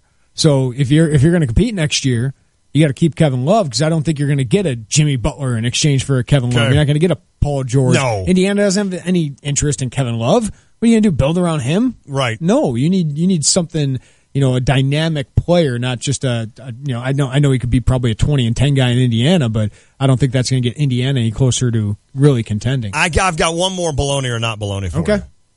Do the Cleveland Cavaliers, knowing that LeBron, and first of all, knowing that Golden State just handed them in 5 games in the NBA Finals, knowing that LeBron has 1 more year left before something has to happen and there's indication maybe he'd sneak away, do the Cleveland Cavaliers get aggressive tonight and make a trade? Baloney or not baloney tonight? Grade A, baloney. Okay. I think they'd like to. There's no assets. There's just no assets there. I mean, you're not trading Kyrie. Nope. You're not trading LeBron. Nope. Kevin Love, I don't think is going to get you much. Okay. You don't have first round picks because you've dealt all those, right? Because they were building this team up around him, and they did a good job with it. Tristan Thompson, none of those. I mean, I don't see it. I mean, where's Dellavedova when you need him? Maybe a minor move. Okay, but I just don't see it. They're really hamstrung. It's interesting. They can do this offseason. It'll be cool to finish this draft and wonder if anybody's closer to Golden State. That will be the interesting thing after tonight. And Cleveland just got to hope that they're healthy. Yeah. That and they Golden have State the best series they ever have. That's true. San Antonio, we'll see what they can do, but I think the that Warriors would be interesting. I think the Warriors are going to win a couple more here. Yeah, I think you're right. And once you said that about LaMarcus Aldridge, that would be interesting, because if you put Chris Paul on San Antonio, I mean, all of a sudden that becomes a pretty dangerous team again. Tony Parker, we saw how that machine worked when you had a really good point guard, and obviously Chris Paul's one of the best. So that would be interesting to see how that worked. Reminder, we're going to play Game Day Spirits Wheel of Games in the 5 o'clock hour. Your chance to win a great Zephyr hat, a Illini hat. It's brought to you by Game Day Spirit, proud sponsor of ESPN's Tay and J Show, and the official fan store of the Fighting Illini. You can visit them online at GameDaySpirit.com. Hey, I want to thank on the Chief Bauer text line. We had a 309 say, yes, we do have 2 pipes. Okay. I asked you, because sometimes, and I just did this at the last break, I took a drink of water and it went down the wrong pipe. And you hear people say that saying, oop, yep, went down the wrong pipe. And I've always wondered, do we actually have 2? He says, or she says, yes, esophagus for food, trachea for air. Makes sense. Sure. Makes sense. I mean, we're not going to rebuke. I mean, there's no rebuttal out of me. I missed anatomy. I went straight to biology, to chemistry, to physics. And then I didn't do a science my senior year of high school, so I skipped A and P. I must have been sick the day we talked about the throat area. So 2 pipes, esophagus and trachea. Thank you for the tidbit. It is the Tay and J Show. An ESPN Radio Mike and Mike Extra Point. This headline in the Chicago Sun-Times suggests that Cleveland Cavaliers players are telling Jimmy Butler to stay away from Cleveland because of the chaos. That is remarkable. According to a Cleveland source close to the situation, several of the Cavaliers who had been prodding Butler to push for a trade from the Bulls the last 5 days were now warning him to stay away from a suddenly volatile situation. This after the ouster of the GM David Griffin the other day and the possibility that LeBron, Kyrie, and Love could be headed for an unforeseen breakup at some point relatively soon. As I scrolled down in the story, it even goes so far as to suggest that Kyrie Irving has been contacting some of his former Team USA teammates, letting them know he himself might be willing to push for a trade, especially with the latest drama unfolding in Cleveland. Hear more from Mike and Mike tomorrow morning on ESPN Radio. You can't get any fresher than your own vegetable garden. Right now at the Home Depot, 1 gallon Bonnie veggies and herbs are not only as fresh as you can get, but you can get 3 of them for only $12. That's not only thinking green, that's saving green. So, pass the salad and stop and smell the rosemary. It's easy when you fill your cart with 1 gallon Bonnie veggies and herbs. Free for just $12 now at the Home Depot. More saving, more doing. Valid through July 4th, Continental U.S. only. See store for details. I'm KFC's Extra Crispy Colonel, and you're the extra busy regular person who has to make dinner for a family of 4. But you can shirk that responsibility because my Extra Crispy $20 fill-up from KFC contains 8 pieces of freshly double-breaded extra crispy chicken, 4 biscuits, 2 orders of mashed potatoes, and a side of coleslaw for just $20. That'll feed 'em. KFC, it's extra crispy good. Pricing and participation may vary. Tax and substitutions extra. When the tent goes up, the prices go down. Shields Auto Group's Great Tent Event. Now through Monday only. Across from the Super Walmart in Rantoul. Look for the big tent and save. 2 dealerships, 9 manufacturers. Used vehicles with payments as low as $149 a month. New vehicles priced at actual invoice. Discounts up to 25% off MSRP. Great Tent Event. Now through Monday only. Shields Auto Center and Shields Auto Mart have combined their inventory for this gigantic event. Over 300 vehicles. Ford, Chrysler, Dodge, Jeep, Ram, Chevrolet, Buick, GMC, Cadillac. 0 down payment. 0% financing. Up to 72 months. Cash rebates on the stock financing. Top dollar for your trade. And almost every vehicle we sell comes with a full powertrain warranty. So you never, ever have to worry. Shields Auto Center and Shields Auto Mart. Great tent event. Now through Monday only. Across from the Super Walmart in Rantoul. Look for the big tent and save. On approved credit payments based on 5.99% interest for 48 months. Tax title license and 1,000 down. Stock number 40532. Going on 5 years, Rock's Place in St. Joseph has become the neighborhood sports bar and grill for a lot of folks in the area. Rock's Place is known for their delicious burgers, and they also have great daily food and drink specials. Plus, Rock's has plenty of TVs, so you can keep tabs on the Cubs and Cardinals all summer long. And while you're there, press your luck on one of Melody Music's video gaming machines. For delicious food, cold drinks, and good company, make it Rock's Place, 101 North Main Street in St. Joseph. Find them on Facebook, ROCHS in St. Joseph. Hey, it's Stephanie Pratt with Coldwell Banker, the real estate group, your realtor that rocks the real estate market. I so love to cook and smoke. Meats, that is. I want you to be a rock and cook too, so I'm going to hook one lucky winner up with a master-built smokehouse smoker. Just listen for Stevie J in the morning and Tay and J in the afternoon to tell you the text. When they do, text a keyword to 359-2255 and you'll be entered to win. And let me rock your summer parties in a new home. Go to StephaniePrattHomes.com to contact me today. And for information on the smoker giveaway, go to ESPNCU.com. Chicago Cubs are going to be in the World Series. It's our trip to Wrigley Field, Chicago. You can join us Wednesday, July 5th. The Cubs take on Tampa Bay at 1:20. You can see the World Champion Chicago Cubs, and the rooftop tickets include all your food and beverage. Pay online at ESPNCU.com or stop by our studios Monday through Friday, 9 to 5, 2702 South Boulder in Urbana. Again, join us July 5th, Cubs rooftop trip, ESPNCU.com for details. Our Stevie J Broadcasting Law Enforcement Official of the Month is Mike Cervantes, a K-9 officer with his dog Hunter. How does one become a K-9 officer? Well, I was fortunate enough when Sergeant Lushin had the dog, I was in the street crimes unit with him. So as Hunter started his drug career, per se, that's when I started also. For Hunter specifically, he's a narcotics detection and human detection dog. So if somebody, say, a little kid walks away from a place, or an older person walks away from a nursing home, something like that, he's able to track them down. He's also able to do article recoveries. So if somebody's running from us and they toss a gun, somebody loses their keys, which we've helped do that before, he can go in an area and I can give him the command to search for that human odor, and he can find that. He's also able to detect odors of illegal narcotics. Brought to you by F.E. Moran Security Solutions. This Metler tip is brought to you by Metler Center Physical Therapy. Everyone over the age of 50 experiences some amount of bone weakness. However, you can maintain your bone strength by performing weight-bearing exercises such as tennis, golf, or hiking. These experiences you do on your feet so that your bones and muscles have to work against gravity. Like muscle, bone is living tissue that responds to exercise by becoming stronger. It is important to incorporate weight-bearing exercises to maintain a healthy lifestyle. For more information, visit online at metlercenter.com. Hi, it's Stevie J. Start your day with me along with Diane Ducey, weekday mornings 7 to 9, here on ESPN Radio 93.5. I got some information for you. No, I don't. 427, I'm Jeremy Warner with your Sports Center update, brought to you by State Farm agent John Kaywood. With the service you get from State Farm, you might think their car insurance costs more, but with discounts up to 40% off, you may find it even costs less. Call State Farm agent John Kaywood in Champaign at 217-367-1105. Will the Illini add hockey as a varsity sport? Well, Illinois AD Josh Whitman will be part of an NHL press conference tomorrow at the United Center that is, quote, in support of college hockey, unquote.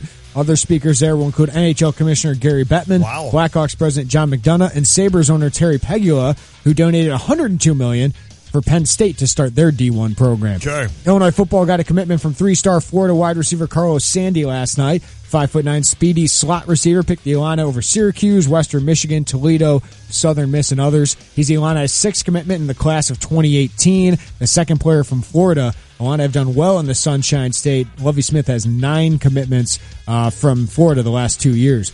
Golf, Illini Dylan Meyer was named a first-team All-American. Awesome. Nick Hardy named a second-team All-American. Okay. NBA draft is tonight, starting at 6 o'clock on ESPN. Markelle Fultz expected to go 1 to Philly. Lonzo Ball expected to go number 2 to L.A., but then the intrigue really starts. A lot of trade rumors going around. Some of the latest include the Celtics and Knicks in deep talks in a trade that would send Kristaps Porzingis to Boston. Minnesota reported very interested in Indiana's Paul George and Chicago's Jimmy Butler.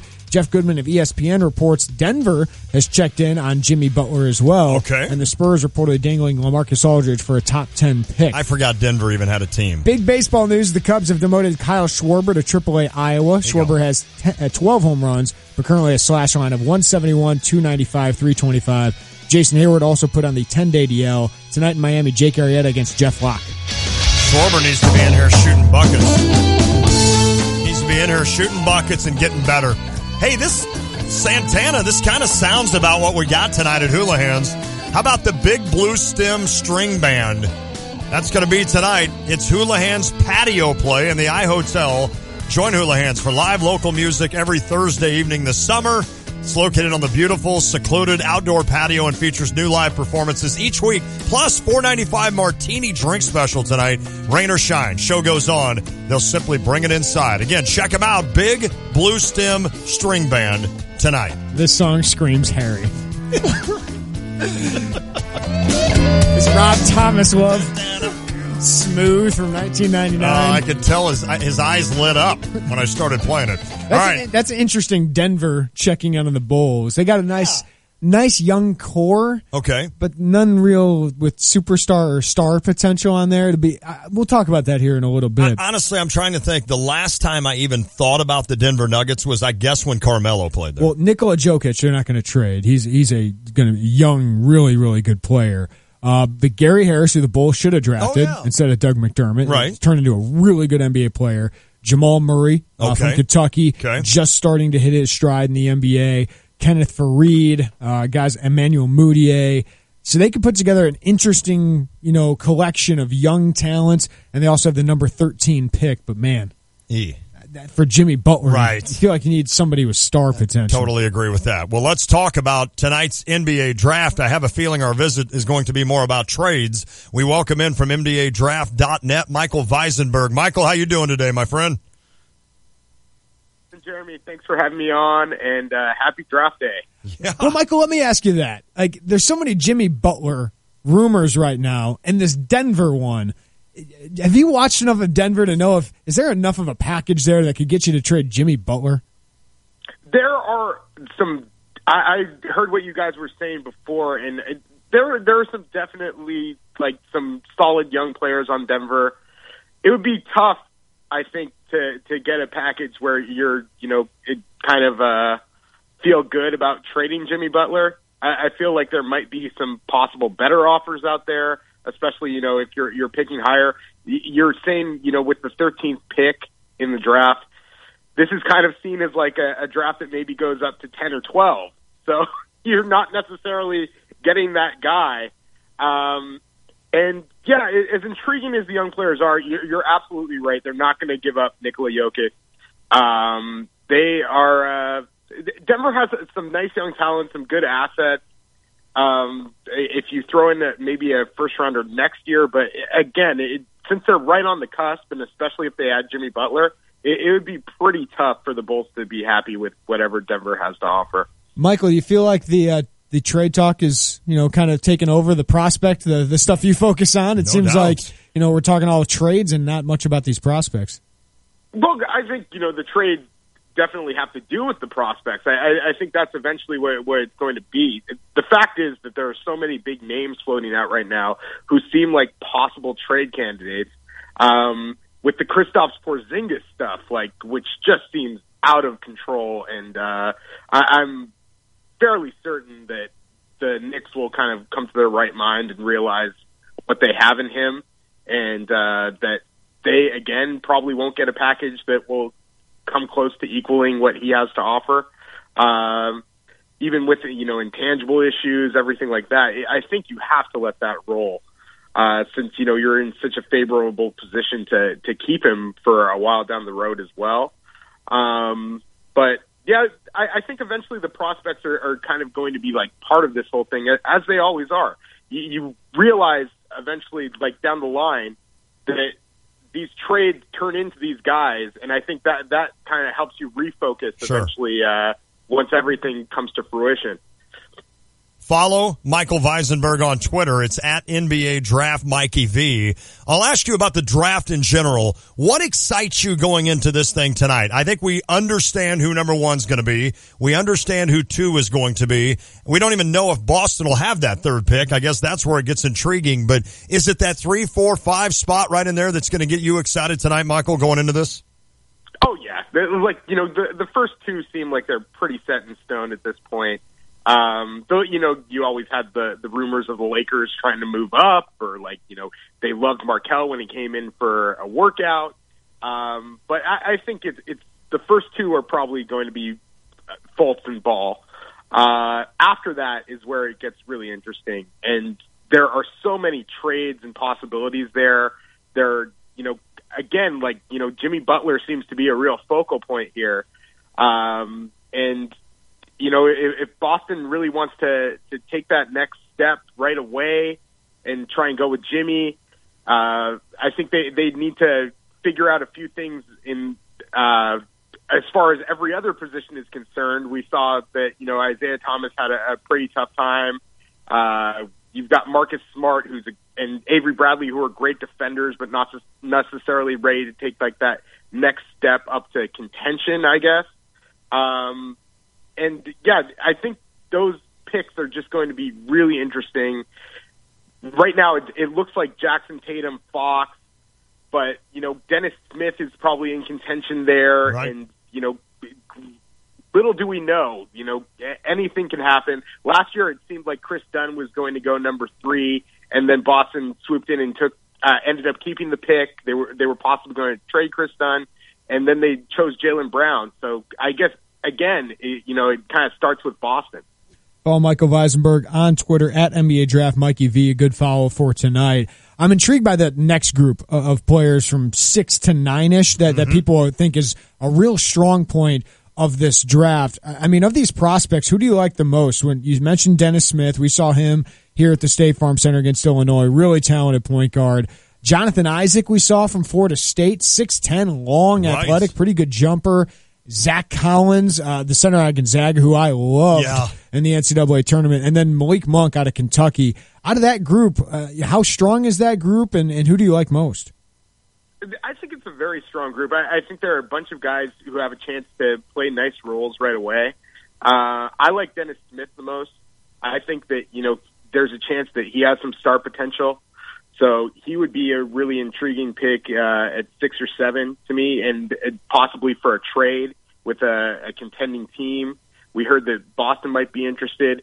Honestly, it's kind of crazy to say this, but there are flashes of Derrick Rose as far as explosive athletic ability.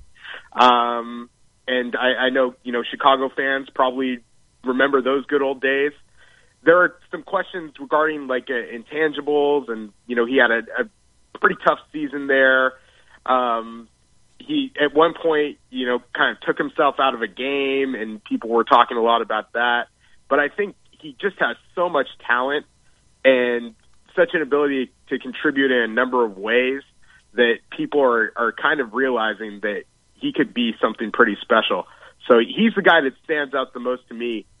But absolutely, there are some guys here who would normally be, probably in the 3 to 5 spots in most drafts, which is what kind of gives this draft some very solid depth. Every once in a while, you can find a real gem in that teens group. I mean, Giannis Antetokounmpo was one of those here pretty recently. I mean, you're probably not going to find him that often, right, in that range. But as you said, there's a pretty top-heavy draft there. Is there a guy that you think that'll go in the teens that you think has the potential to be more than a role player? It's very tough to say. I really, after that 12 spot, to me, the 12 spot is probably a guy like Donovan Mitchell, who I think has a chance to be a solid two-way player. He's short, but he has a plus, I think, 8 3/4 wingspan to his height without shoes. So he's 6'10" wingspan, which actually gives him pretty solid size for a shooting guard. Can do a little bit off the dribble. Defensively is where he has some big upside, and he's already really strong, kind of has that ready body. So, he could be a guy that comes in and contributes. A guy who a lot of people think might have a very solid role for himself, too, is Luke Kennard, yes, who, as a shooter, he's already got it. His thing is that his size isn't optimal. He kind of has small arms and isn't the lengthiest player. And, there are some defensive concerns regarding him, but offensively he can do quite a bit. And he even has the ability to put the ball on the floor a bit and pass.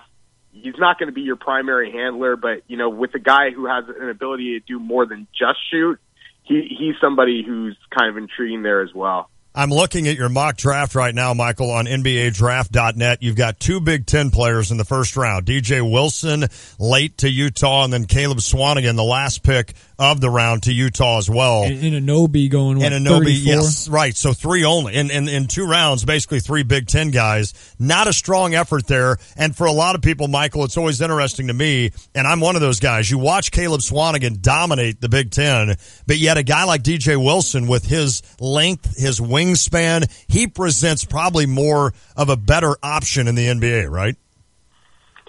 That's at least what people think. It's so hard to say. With Wilson, you're going with the upside, and with the fact that he's going to kind of hold his own on defense. I think that's the big worry with Caleb, is that he had some issues defensively, and he's pretty much a guy you have to play at center. But if you have a small ball guy or the game gets too fast, people kind of worry about him. One thing that I think gives him possibly an advantage is just his overall skill set as an offensive player. Right. And then the rebounding, too. And that's where he has a huge advantage over DJ Wilson. So DJ Wilson may indeed go higher than Caleb Swanigan. I don't necessarily... just because a guy goes higher than somebody in the draft does not necessarily mean that they'll have a better career. And I actually think that Caleb Swanigan has a chance. I think that, he has a lot of ability, and he has great hands. He can pass the ball. If they can figure out what to do with him defensively, then he can be a contributor, and I think it's going to take Wilson a while. He has all these tools, but at the same time, you want a big man who's going to do big man things, and if he's not shooting, then there could be some serious issues there. Michael Weisenberg, NBADraft.net, at NBA Draft Mikey V on Twitter. Most interesting team tonight, Mikey? Most interesting to me, it's going to be whatever Boston does. Yeah. I am. First of all, when Danny Ainge said that the player that they were probably going to take at 1 was going to be there at 3, that immediately led people to think it was Jason Tatum. Josh Jackson refused to work out for them. And at the same time, they could totally be in a position to try and trade away the pick and get that guy that they think is going to move the franchise to the next level. Whereas if they keep the pick, it could be a little longer. I thought that Markelle Fultz was kind of a no-brainer there, but apparently they thought differently. And, who am I to argue with an NBA GM who's had the success that Danny Ainge has? Right. But at the same time, I will. And I'll say that Markelle Fultz is, I think, a great pick for Philadelphia tonight. And it'll be really interesting to see what Boston is going to do at that 3 spot, because that's where the draft can really get interesting. Yeah, what do you think of the Josh Jackson versus Jason Tatum debate? I lean a little bit towards Josh Jackson. I think you just can't teach his athletic ability and, what he can do on defense. And I think he's a better ball handler, a better overall playmaker. I've always loved Jason Tatum as an offensive player. I don't think he's lost defensively, but he's definitely not that type of athlete. And then, again, as far as moving up and everything like that, he's slightly bigger than Josh Jackson. And some people have even said, he would be a really nice modern-day stretch 4 if they play small. And so, you can kind of see where they're looking with both of those guys. And it's really close, but I lean towards Josh Jackson. But it seems like the Celtics might lean towards Tatum. Michael Weisenberg, it's Christmas night, buddy. It's Christmas Day, actually, for him. This is always amazing. I love the draft. I bet. NBADraft.net. You can check it out. I'm looking right now at the mock draft leading into tonight, and follow Michael on Twitter at NBA Draft. Mikey V. Michael, always fun to visit, my buddy or my friend. Thanks for the information. Thanks so much, Juan, Jeremy, and you guys have a great night. You too, buddy. You too. Appreciate it. I'm looking at this list of the 2 rounds of mock draft that they have. 60 players. The shortest guy drafted on here, 6 foot, Jawan Evans. And he's got him going late in the first round. Isn't it funny how, for Illinois fans, and this is what we talk about, the difference between college and NBA. You look at 2 guards that he's got going at 25, Jawan Evans, and right across that at going 53 to Boston, Frank Mason. Those are 2 guards that dominated college basketball at Oklahoma State and Kansas. Yep. And those are 2 guards that probably won't play much. Yep. That is the amazing thing. And I know the 6 foot doesn't help them. Also, local interest. Because the Isaiah Thomases of the world are very rare. Very rare. Very rare. Now, Jawan Evans, we've seen him. Maybe, he's only a sophomore. And he's 6 foot as opposed to 5'8". That's correct. So that helps him.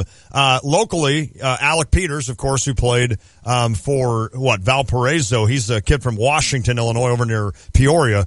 He's got him going in the second round. I forgot Philadelphia's got like 8 picks in the second round. Which Big Ten player? Well, Dylan Brooks, 48. They have to Milwaukee right now.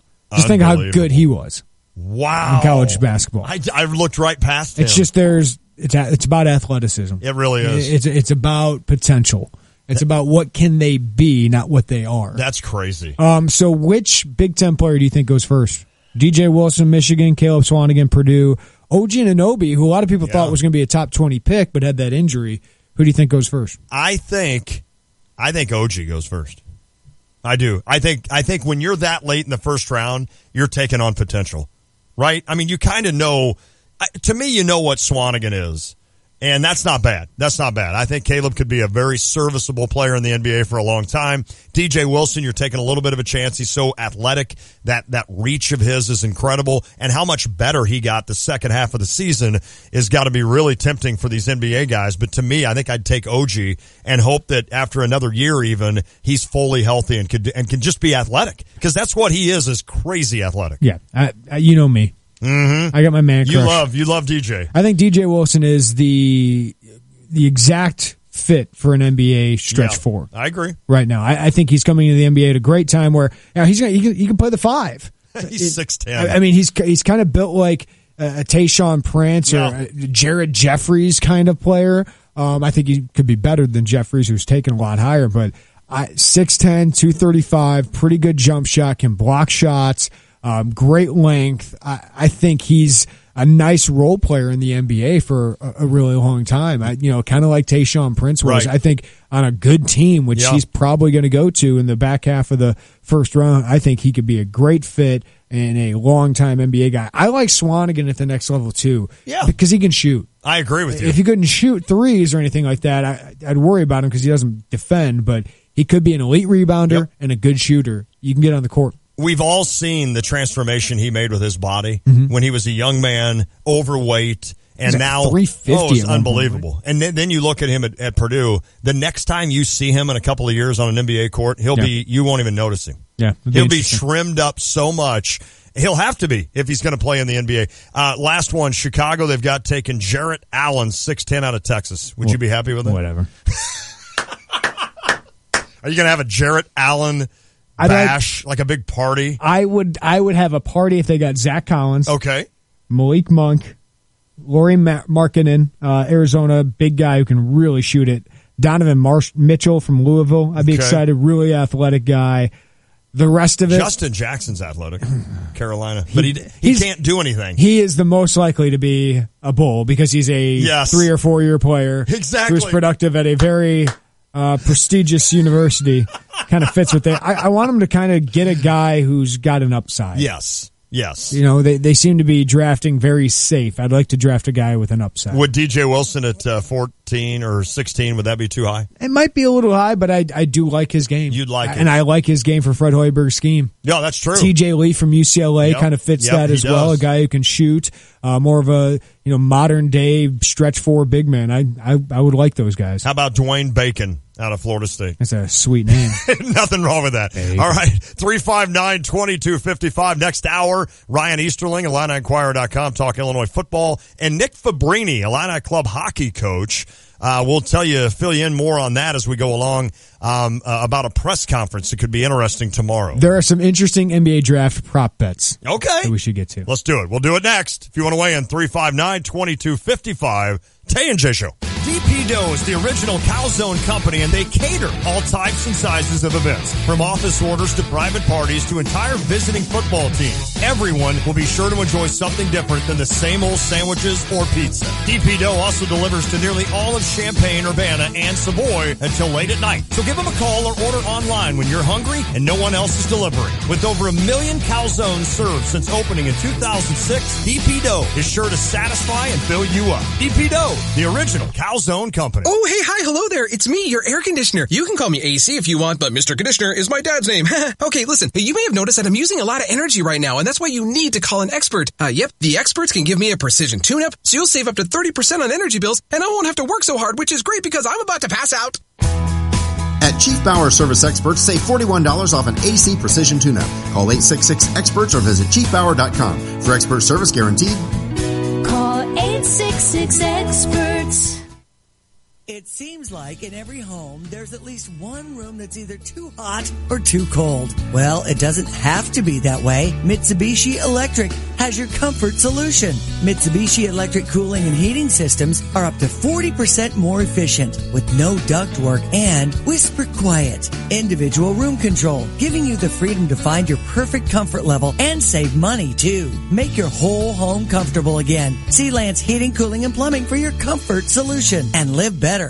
Hi, I'm Troy Lands from Lands Heating, Cooling, and Plumbing. Lands is your local Mitsubishi Electric Diamond dealer. Our technicians are experts at solving your comfort needs, one room or your whole house. Let us show you how a Mitsubishi Electric Heating and Cooling System can save you money now. Your comfort is our priority. Call Lands today at 1-800-AIR-REPAIR or find us online at landsinc.com. I'm Troy Lands, and you can count on my company because you can count on me. Game Day Spirit, located at 1422 South Neal Street, will be moving to the corner of Neal and Kirby in Champaign this July. Shop closeout sales and save up to 40% off before they move. Everything will be marked down at least 20% off, including name brands such as Nike, Under Armour, Adidas, Columbia, and more. These deals will be available at the South Neal Street location only from June 30th to July 9th. Shop early for the best selection. T-shirts as low as $6, 30% off headwear, and 40% off all local high school apparel. Follow Game Day Spirit on Facebook, Twitter, or Instagram to stay in the know of all things game day and all things Fighting Illini. Do something real to help recovering addicts get back on their feet. At Champaign's Jesus House Recovery Center, we strive to develop men's connection with God to improve their lives. We work on developing their skills to pay off legal debts, save a portion of their income, and return back to society. You can help these men complete the program by donating household items or a monthly or one-time cash gift. Call 217-761-8863 or go to JesusHouseRecovery.com to make a difference today. Are you looking for a new home or planning to refinance your existing home? Hi, this is Todd Duracon from First Federal Savings Bank of Champaign-Urbana, getting you and your home faster with loan closings in 30 days, mortgage loans and refinancing that's fast, friendly, and local. We invite you to visit our experienced team of mortgage experts to find out how First Federal Savings Bank can help you with your loan closing in 30 days. For more information, visit 356bank.com. First Federal Savings Bank of Champaign-Urbana. Get what you want out of life. Member FDIC, Equal Housing Lender. Coach Mike Ditka is not just talking sports. What'll he say next? Hear him here Monday and Friday mornings from 7:30 to 8 with Brother Johnny and me, Stevie J, on ESPN Radio 93.5. All right, Jeremy, I need you to reach into your... I remember. You ready? Mm-hmm. Remember when a guy from Premier Sound, Andy Kurtz, used to call us and he would talk about the great things at Premier Sound, like Sonos and Boost and his TVs. I remember.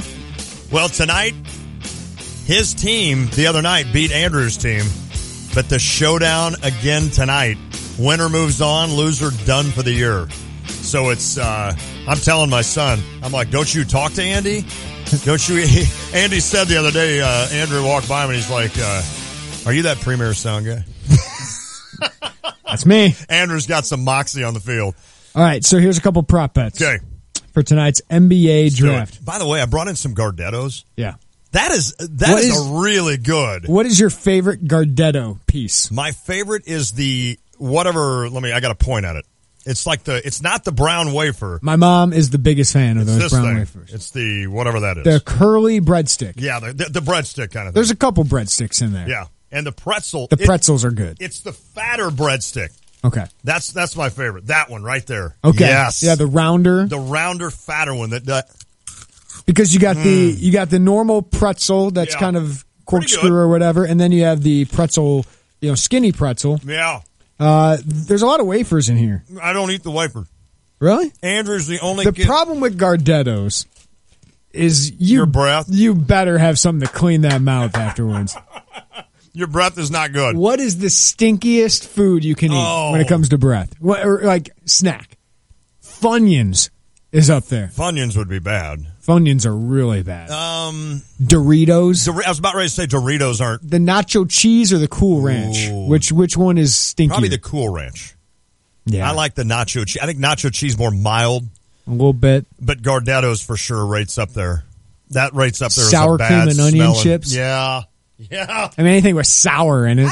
I think I had one sour cream and onion chip in my entire life. Yeah. I think some dude, one of my buddies in high school had chips, and I borrowed one. I grabbed one and ate it, and I was like, that's the worst thing I've ever had in my life. Yeah. Hated it. Would you rather talk to somebody that just ate Gardettos or just ate a tuna sandwich? Gardettos. Because I can't stand the smell of tuna. Cannot stand it. Would you rather talk to somebody who just ate Gardettos or just had a nice hot cup of coffee? Gardettos. Would you rather talk to someone who just had Gardettos horrible. Or someone who just had a really low-grade beer? Beer. I'd rather do the you're beer. Probably drinking a beer, too. Because I'm probably right there with he or she having a cold one with them. That's correct. Okay, so over-under number of Duke players selected in the first round. 3.5. Ooh, man, that sounds like a lot. You got Kennard. You've got Tatum, of course. Mm-hmm. Tatum and Kennard. Which is, this is just a reminder of how Krzyzewski is. Yeah, has changed. Harry Giles. Oh, that's right. And Frank Jackson is the fourth guy. Is it first round or in general? First round. I'm going to go under. I'm going over. You think Frank Jackson? I think Frank Jackson will get picked. What a name, Frank Jackson. All right. Over-under UCLA players drafted in the first round. Lonzo Ball, TJ Leaf, and Ike Anigbogu. Oh, boy. Yeah, he sounds like somebody they would take. 2.5. I'm going over. I would, too. I think somebody would take that guy just because of his name. Over-under De'Aaron Fox draft position, 4.5. You think somebody falls in love with De'Aaron Fox and takes him top 4 over Tatum or Jackson? No, I don't. I go under. I don't. If under means that I don't, then yes. Dennis Smith, over under 8.5. I'm going over. I think point guard and a guy with that kind of big body, athleticism. Okay. I think somebody will fall in love with him. Somebody will fall in love with him. Did he end up having a really good year? I know that Illinois kind of individually, but his him. team stunk. Yeah, they did. That's why Gottfried is gone at NC State. It's interesting. So you can literally bet on anything. Mm-hmm. Anything in Vegas. Yeah, this is the first year I think they've had prop bets for the draft. I think 1 year. Jonathan Isaac over under 6, which is interesting because most people think he'll go to Orlando. If you were worth $20 million, and I could promise you that you'd only spend $1 million, would you start betting all the time? No, I think I'd lose it all. Well, but you'd only lose $1 million. I know, but that's you're a worth lot of 20. money. That is a lot of money. Never mind. All right, Ryan Easterling, IlliniInquirer.com. Next hour, also Nick Fabrini, Illini Club hockey coach. Busy hour ahead. It's the Tay and J Show. Back to Gardetto's. Yeah. Home is where the art is. It's where every day begins and ends. It's a place for big occasions and small. Home is where stories unfold and where they are told. We may leave, but we always come home again. First Financial Bank can help you achieve the home of your dreams. Talk with one of our friendly loan officers and we'll help you find the loan that's right for you. Consider it our way of saying welcome home.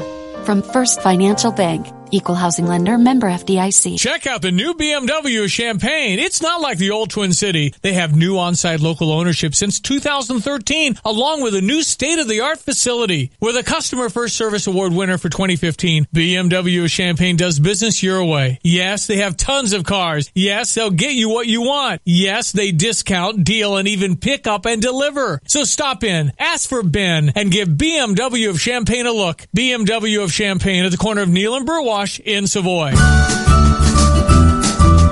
Want a more colorful summer? Ask Sherwin-Williams and save 30% on paints and stains during the Great Summer Painting Party, June 18th through July 4th. With colors like Beach House, Julep, and Sunny Veranda, summer never looked better. Your neighborhood Sherwin-Williams paint store is right around the corner. Find it at sherwinwilliams.com/save. Retail sales only. Some exclusions apply. See store for details. Hey, what are we doing for your birthday party this summer? Well, I was hoping to have a cookout like last summer. What? Don't you remember all those mosquito bites we got last year? Good news, girls. Not only is Prairie View taking care of everyone's dandelions, now I'm going to take care of all their mosquitoes, too. Yay! Enjoy a bug-free summer. For all your mosquito control needs, call Lindy at Prairie View Landscaping and Turf Management at 355-9422. That's 355-9422 for mosquito control from Prairie View Landscaping. You're listening to WSJK ESPN 93.5 Tuscola, Champaign-Urbana, your home for the St. Louis Cardinals. Fox News. Senate Republicans have made their Obamacare repeal and replace plan public.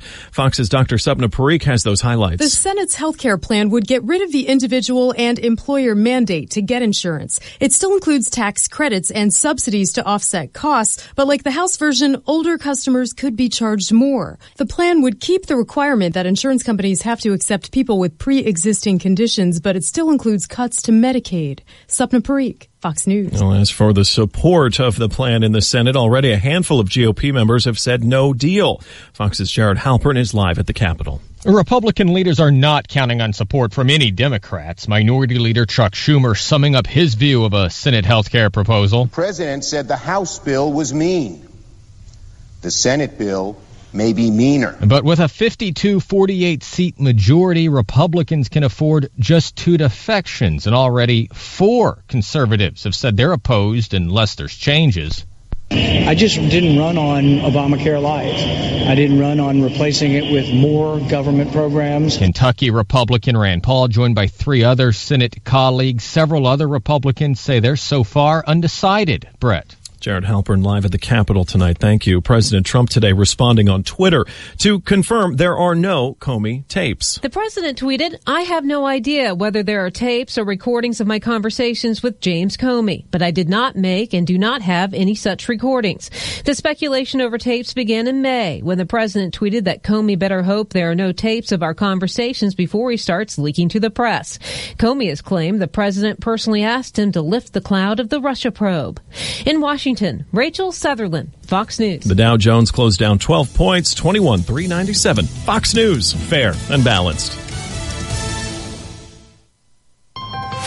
just announced. During the Ford Summer Sales Event, get 0% financing for 72 months, plus an additional $1,000 on top of your trade-in. It's summer's hottest deal on vehicles like Ford Focus, Fusion, Escape, and Edge. Offer ends July 5th.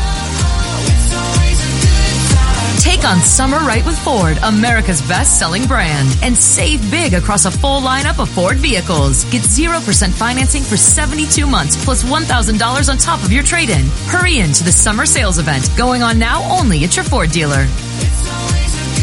Best-selling based on 2016 sales. Not all buyers qualify for Ford credit financing. 72 months at $1,389 per month per $1,000 financed, regardless of down payment. Trade Assist cash requires trade-in of 95 or newer vehicle, or lease terminated 30 days prior to or 90 days after delivery. Not available on Focus RS. See dealer or go to buyfordnow.com for complete details. Take new delivery from dealer stock by July 5th, 2017.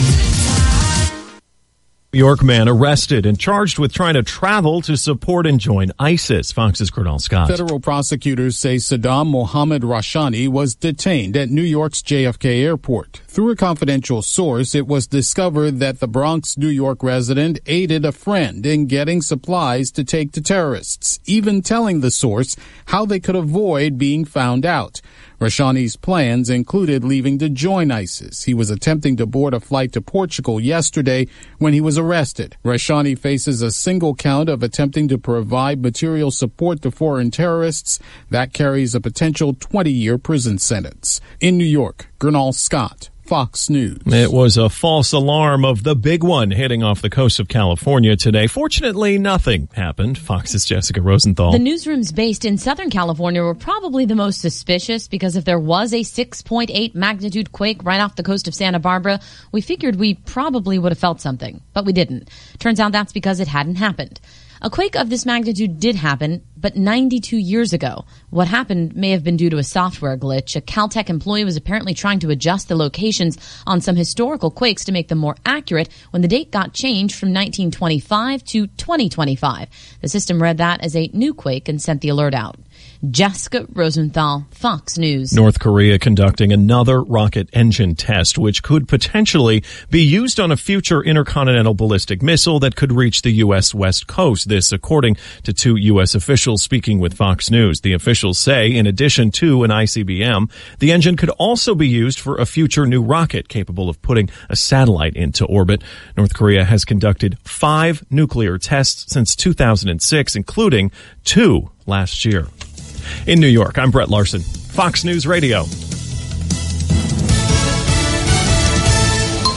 Brett Larson. Sounds like the dude you went to high school with. Sounds like a news anchor. Brett Larson. Here's your ESPN Radio 3-day forecast brought to you by Chief Bauer. Trust the experts at Chief Bauer Service Experts. To keep you cool all summer long, call 866-EXPERTS or visit them online at chiefbauer.com. Tonight, clear leads into thunderstorms in the AM hours tomorrow morning, though. A low of 73. Tomorrow, thunderstorms in the morning. High 84. Should cool off a little bit. A low of 60 overnight. Saturday and Sunday, though, beautiful. High sunny, high 70s and sunny. Ooh. A low of 55. Right now, cloudy, 81 degrees in Champaign-Urbana. Okay, I've given you time to give it some thought. We're loading on the bus at 1:30 Sunday, Oakwood, for the Def Leppard concert. You going or not? Sunday? You want me to call Tiff? Clear it? Sunday. I can clear it. It's Poison. I'm already going to the Sox game on Saturday with my buddies. Hey, I'm going to the Cardinals game. Oh, good for you. Nice little baseball weekend, 70 degrees and sunny. No doubt, I'll be in the bleachers. Oh, yeah. Drinking some beers. Taking my nieces and my boys. I can't wait. Not being with my kid. Dad of the year. I might hook up with Claves. Texted Claves last night. We might hook up. So then Sunday, Def Leppard. That's a pretty good weekend. You could get lawn tickets. It's a pretty good. Lawn tickets or lawn tickets? Lawn. Not lawn. Not L-O-N, lawn. That's hard. All right, let's get to the Jupiter's the Crossing Call. This guy's got to catch a train, okay? Oh, we got to get to it. Ryan Easterling, IlliniInquirer.com joins us right now. What's going on, Ryan? Hey, not too much. Hey, tell Lon if he's really looking for some classic rock, Survivor 38 special in Kansas at Taste of Joliet tomorrow night. Dude, I'm in. Because that's tomorrow, that's Friday. I could do Friday night Saturday Cardinals game in the Lou, and then that's a Sunday weekend. Leopard in Indy. I'm in. You will be so dead on Monday. Definitely have a Monday voice. We don't have a show Monday either. That's right. That's right. All right. So, oh, God. He's going to do it. All right. So, Ryan, Carlos Sandy, 3-star commit. He actually has a Power 5 offer from Syracuse. What do you make of that commitment for Illinois football? I think you've been looking for a slot receiver for a while now. You've been considering whether to go with a scat back kind of guy or a true slot receiver, but he's a guy that's really good in space. Doesn't necessarily have the same top end speed that some of the other top targets have. I mean, not everybody's Jeff Thomas on the 40-yard dash, but he's able to get himself open, and he provides a lot of those intermediate routes. But I think the most impressive part of his tape for me is just what he does when the ball's in the air. In those one-on-one situations with the defensive back. For a guy that's not the biggest guy on the field, he comes down with the ball a lot of times in kind of a similar way as what Mike Dudek did. Mike Dudek just had a way of coming down with the football in those one-on-one situations. So you get a guy like that can catch the ball in traffic, that can make those tough catches and shows good hands in doing so. So I think it's a good pickup, at least in that sense that they got a guy that's an important role player in the passing game and a position that they've been a little bit thin at in the past. Yeah, let's ask you about the other two commitments they've gotten since Friday. The other one from Florida, Jakari Norwood, isn't rated on our site yet, but he's going to be a 3-star, according to Corey Bender, who's our Florida analyst. What do you make of him and how he fits in this scheme? He's a fast guy. He's got a lot of speed. He's a guy that once he gets behind the defense can really separate. According to Corey, at least what he's been telling us is that the guy's improved quite a bit since the last offseason, looking like he's getting a lot better in that sense. He is a smaller back, so I don't expect him to be one of those between-the-tackle guys, but he's a guy that can really bounce it outside. He'd probably play a lot in that Reggie Corbin-type role, but you look at the bloodlines there, he's Lamar Jackson's cousin, and you can see why it runs in that family. He's just a guy that can really, really blow up those big plays when he gets to the outside and gets some space to work with. He's Ryan Easterling, IlliniInquirer.com, breaking down some of the Illini commitments here recently. Jordan Slaughter out of Belleville, Althoff, a 3-star on our site. Illinois saw him at camp and locked him up pretty quick. What do you think of him? Yeah, I actually got a chance to see Slaughter last summer at a camp or two, and he definitely looked the part, but he's put on a lot of weight since then, mostly good weight. He's put on a lot of strength. And he's a guy that just went to a camp, proved himself, showed that good mobility. He's got great feet, plays with a good balance, good base. Played at a smaller level of football in the state of Illinois, but, I mean, that Althoff team was loaded. You look at some of the guys they've had, C.J. Colden. I mean, Jordan Goodwin played tight end on that team and linebacker, and then you have Slaughter, who has 6'4", about 305 pounds. He's got legitimate D1 size, and doesn't look like he's really carrying a lot of bad weight at this point. Probably an interior guy at the next level just based on his size, but I think he's the kind of guy that you can do a lot of pole blocking and creative blocking with just based on the fact that he moves well. Ryan Easterling, we've talked about a running back, a wide receiver, an offensive line. I know there's a quarterback signed. It sounds a lot of offense thus far. Will we start hearing some defensive names coming up? Is there a I know there's a strategy for these guys, but do you sense maybe more defensively now moving forward? Well, I think part of it's always been that a lot of their top defensive targets have come from out of state. Okay. There's been a few defensive targets they've looked at in state, but a lot of the defensive guys end up being Texas, Florida, Georgia, either that or somewhere on the East Coast, California, that they've been looking at. And so, I mean, you look at that defensive line they signed last year, a few guys from Florida, with the exception of Kendrick Green being from Illinois, but even that was a late pickup. But I think as they're able to start getting some of these guys on campus, whether it be unofficial visits over the summer or those official visits in the early fall, that's when you start seeing a lot more of the defensive emphasis. Illinois has always done pretty well at getting a lot of offensive guys from around the state of Illinois, but defense has been a bit more of a struggle. And then you get guys like Dele Adeoye, who ended up committing to Texas. So, I mean, you lose a few recruitments with some key defensive guys. One guy that's still in the area that they're very much involved with is Dallas Craddock, but that's still going to be a battle there. But I think it's going to be in the fall once you start see these guys taking their official visits that you see a lot more of the defensive targets gaining traction with Illinois. The other thing to consider is they loaded up on defense last year. 3 linebackers, 7 defensive linemen, so they might only take 1 at either of those positions. You mentioned Adioe from St. Louis. His teammate, Nick Williams, a 3-star offensive tackle. Illinois was one of the first Power 5 offers for him. He commits to Kansas last night. And I know they're doing better in recruiting, Ryan, but, man, Illinois and St. Louis getting shut out a bit so far this year. Yeah, Kansas has recruited well, so I will give credit where it's due there. But, if you're Illinois, this is a guy that you knew about. This is a guy that you recruited. It's a guy you wanted. He's a really good offensive tackle.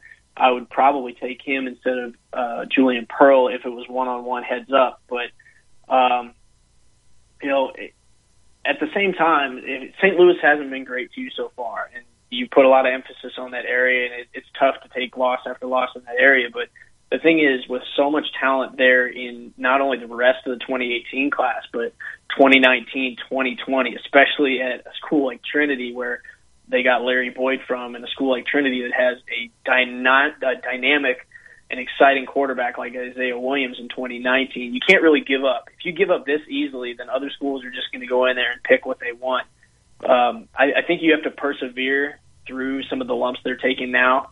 Because they're still, they're still trying to establish themselves in that St. Louis area. And so I think if they continue to show dedication to recruiting that area, stay loyal to the programs down in that area, that they'll start to see some results. But the early returns haven't been great. I just think that they need to get 1 or 2 guys to pop from down there. That'll really help build their credibility in that area. They've made a lot of offers for these kids in the future classes, right? Which I know is not abnormal for any coaching staff, but we've always talked about Lovey being kind of patient as he goes through the process. But it seems like they've gone ahead and said, "Hey, you guys, we identify you as guys that we want, and we're making offers." Yeah, the thing is with some of those guys, especially at a school like Trinity Catholic, is a lot of those guys have shown that they are worthy of Division I offers. You look at a guy like Ira Henry, he's a big offensive tackle. Isaiah Williams has some of the best offensive tape I've seen of a quarterback. He's a little undersized, about 5'11", but he's just such a dynamic playmaker with the ball in his hands, both running and throwing. You look at that tape and you see like a smaller Lamar Jackson out there. The guy can just flat out fly, and he just makes plays. He's super elusive. So a lot of these offers are plenty warranted. And we talk about how deliberate they are in their evaluation of all these players, with James Kirkland being a really critical guy when he watches the tape. But if these guys are getting offers, they've gone through the process. They're not just offers to a whole program just to try and get a couple of guys. They feel good about these guys and they want them. So, Ryan, who are some of the guys you're really focused on this summer? Because last year they were about the same pace of commitments at this point. They had a nice little flurry of guys they should land this last couple of days. But, they had a nice run in July and August, especially with getting guys like Larry Boyd, Larry Oladipo, Carmani Green. Who are some of the guys you're really watching this summer? I don't know that it's going to be a whole lot of in-state guys. One guy that, we continue to keep an eye on is Vertus Brown. The IMG offensive and defensive lineman. Illinois recruiting him on the defensive side, of course. That's a guy that is probably their top target on their board that they really have a feasible shot at. And that's a guy that they've had on campus numerous times. If they're able to get him back on campus, even better. They're starting to put a little more pressure on him, just as far as, hey, you've been here this many times. You'd be a cornerstone of this class. We're not looking to take a whole lot of defensive players, but you are an exception without a doubt. So I think a guy like him that's already a known commodity, a known top target, he's one of the big guys to watch this summer. Another guy is Marcellus Johnson from Normal, offensive lineman. You had 2 offensive linemen that ended up getting booted off the team for misconduct and for getting in trouble with the law, and now you've got some spots to fill. One guy who started as a true freshman and another guy who had an opportunity to play as a true freshman. And now you're looking to fill those spots. And so depth at the position is going to be a big issue. You want to get guys there. And Marcellus Johnson's a guy that's got good athleticism. He's got a good frame. Needs a little more weight, but he's local. He's got good bloodlines. Father played in college and in the NFL. So he's a guy I think we'll want to keep an eye on too. I'll ask the last question. If you got to leave here, Ryan, that's fine. No, I'm good. Lon always asks, fans always ask, How much should I worry? Yep. Should I panic yet? I mean, we've kept saying this is, I don't know that it's time to panic yet. If they were where they were, a month ago when they started the season, then yeah, I'd be legitimately worried that they have really no momentum to build on going into the season. But at least they're starting to make some progress with this. Would it be better to be a little further along or have a few more guys with some extra stars next to their name committed by now? Sure. That being said, it's going to become a lot more challenging to recruit if the wins don't happen on the field this fall. They have opportunities early to make some big statements with wins. And if they're able to do that, then I would anticipate recruiting is really going to take off. The USF game is going to be a big one. That's kind of like UNC of this year. It's a really good team with a really talented quarterback. Yes. Last year they faced UNC, Mitchell Trubisky, and from one of the first couple of plays of the game, Keyshawn Vaughn takes it deep, all that excitement. But then as the game goes on, they get worn down. This year they've got another chance against USF. Big win there, lots of excitement. Game's in Tampa, so they won't have the recruits in front of them. But, as that perception starts to change, I think that's the key, is they've got to start changing the perception of the team, and with that, the momentum will follow. That'll be nice, too, for Lovey to play a game down there where he is heavily involved in recruiting. And that's what, Ryan, they are doing really well in Florida. Yes. We talked about in-state last year, but they landed 7 prospects from Florida, including 5 who are really good prospects. I'm really interested to see who they can get here on campus this summer and fall, because they seem to have real sway down there. Yeah, especially in Miami, the Miami area, Tampa, a little bit in Jacksonville. So I think what they've realized is that when they're not getting the same kind of returns out of the state of Illinois, Florida's always got a lot of talent. Texas always has a lot of talent. They're starting to really push a little more in California. So they're going to where the talent is whenever, things aren't happening in the state of Illinois or in the Midwest. So they know where they got to go if they're not having the same success around here, and they're not wasting too much time doing it. Ryan Easterling, IlliniInquirer.com. You can follow him on Twitter at Ryan Easterling. Always appreciate the information, Ryan. Thanks, buddy. Hey, thanks, guys.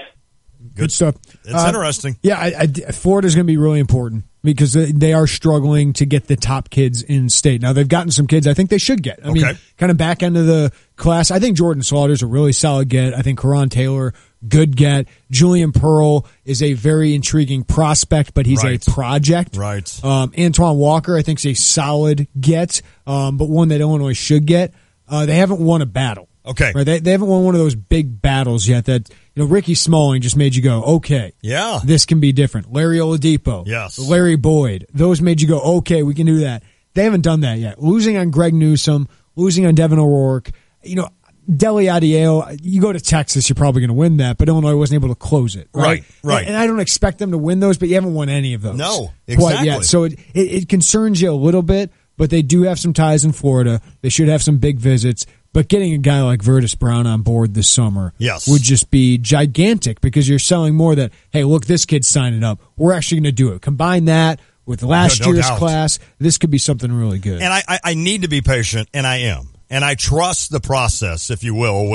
And it is a long process. I mean, last year, Palczewski and Hobbs end up being top 50 guys at their position that nobody knew. Isn't that amazing? At this time last year. And that's why I'm not going to panic, especially at this point. But it is kind of a weird way to look at it in the fact that last year they did so well when you didn't really think. You were able to give them a pass last year, right. And then they went out and dominated a class pretty much. And when I say really dominated, you weren't Alabama. But, I mean, compared to where you were and what you thought you'd have an ability, that was a heck of a class. And now this year it seems like, you're bringing in recruits that aren't being offered by other Power 5 schools, and you're a little bit slow in getting recruits right now, which could be their plan all along. But you do sit here and worry a little bit and say, all right, why did it last year end up being so great? Yeah. And now this year it's such a struggle. Where's the consistency, in other words? Right. And will it end up being at the end of the day, will we look back and say, all right, once again, we panicked too quick and we shouldn't with Lovey. He's going to be fine. And it always takes a couple of years to see how these kids actually turn out. Without a doubt. I think they're good evaluators. Yep. Are they great recruiters? I don't know. They haven't shown that. I mean, last year was pretty good. It's a good call. Last year was pretty good. This year they're struggling a little bit, but it's going to be intriguing. I use this all the time. PJ Fleck has got a top 20 class built on 16 3-stars. Isn't that crazy? That's going to come down. Yes. It's great to have a top 20 class right now, but they don't have 4 and 5 star kids there. Right. But they're creating excitement and this momentum, but they're taking the same kind of kids Illinois is. Absolutely. Illinois is just taking its time, not saying, let's get all these commits and get everybody excited. They're like, it matters what players we get. Sure. So it's going to be really interesting to see how these two different philosophies work, because they couldn't be more opposite. It was always interesting when I worked in the television business and I would cover recruiting day when it was signing day, and you would interview the coach, Ron Turner, Ron Zook, and you would look at that class of 25 guys. And I would always stare at that and wonder, who will be here actually their senior year? Because there's so much turnover in college football, and it's interesting to see, for me, to watch the class that's coming in this year's freshmen, when we look at them and identify them in 4 or 5 years, to see how many of those kids are still here and what kind of an impact that class had on Illinois. 2-star Jeff Allen turns into a second-round pick, right? And a lot of those kids, I think, last year said,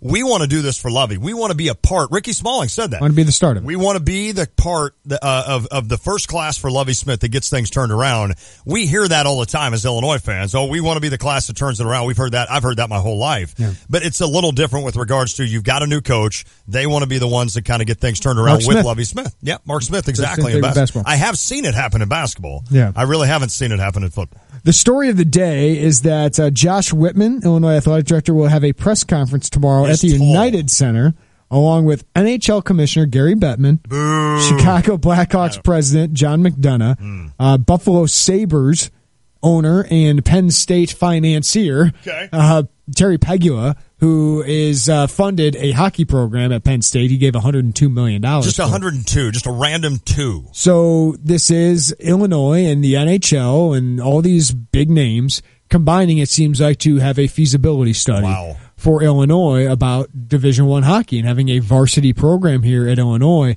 NHL has identified Illinois as the program that most could have success as a hockey program, but it costs a lot of money. Costs a lot of money to start that up, and it'll be interesting to see if this is actually going to happen, how long it would be, if Illinois can find the finance here to back this project. But somebody who knows a lot about hockey in this state and in this community is Illini club hockey coach Nick Fabrini. He's going to join us next to give us his thoughts on this, how feasible he thinks it would be to have a Division I program at the University of Illinois. I mean, really all it takes is a he or a she to step up with $50 million, right? That's right. It's that simple.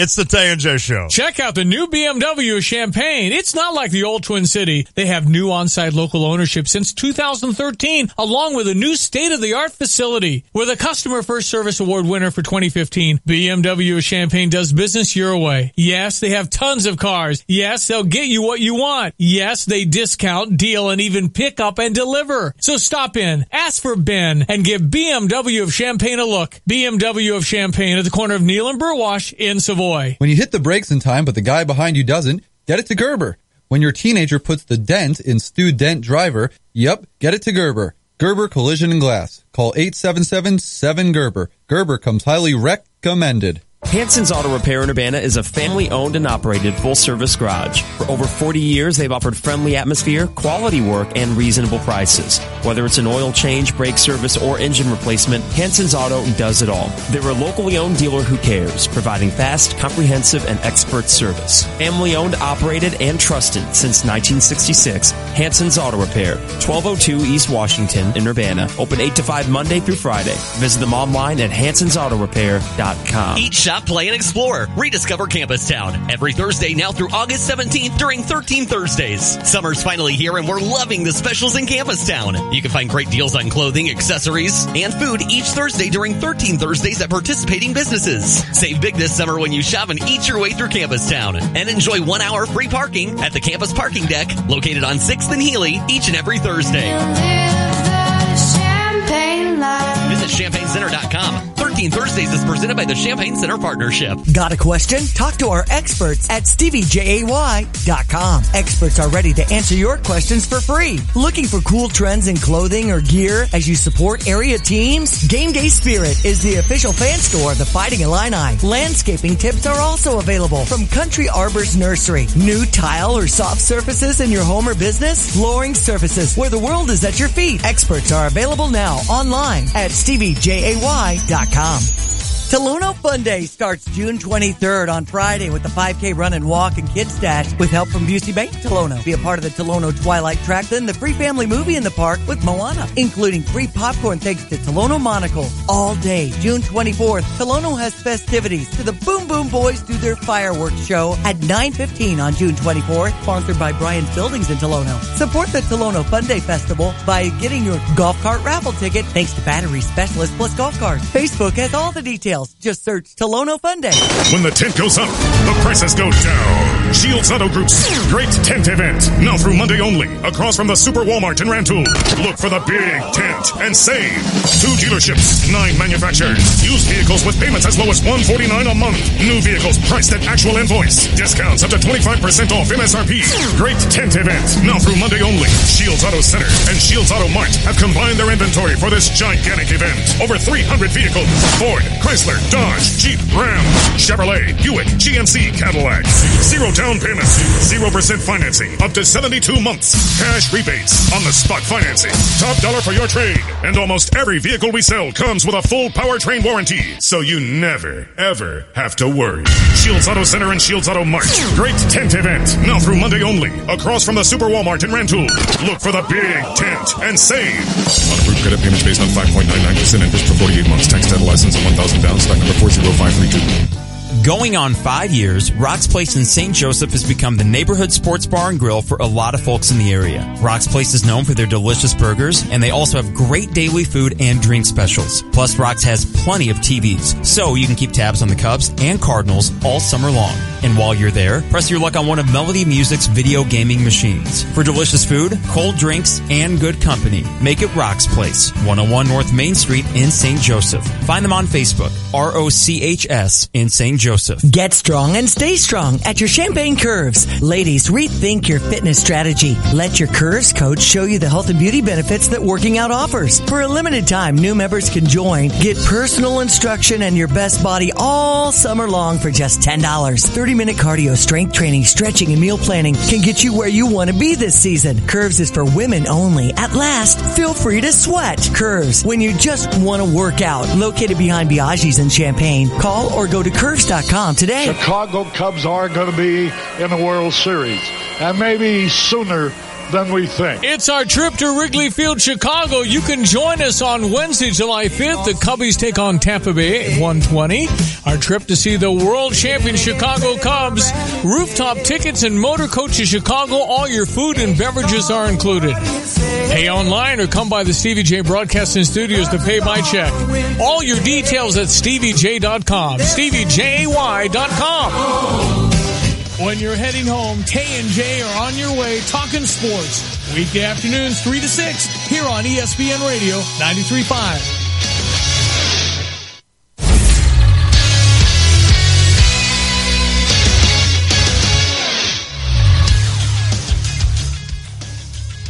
Mic check. 2, 3. Check Mike. Foo Fighters. Sibbles. 3, 2. I'm Jeremy Warner. 5:30. It's your Sports Center update brought to you by State Farm agent John Kaywood. At State Farm, when home and auto work as a team, you score time and money. Call State Farm agent John Kaywood at 217-367-1105. Illini football got a commitment from 3-star Florida wide receiver Carlos Sandy last night. The 5'9" speedy slot receiver picked the Illini over Syracuse, Western Michigan, Toledo, Southern Miss, and others. He's the Illini's 6th commitment in the class of 2018.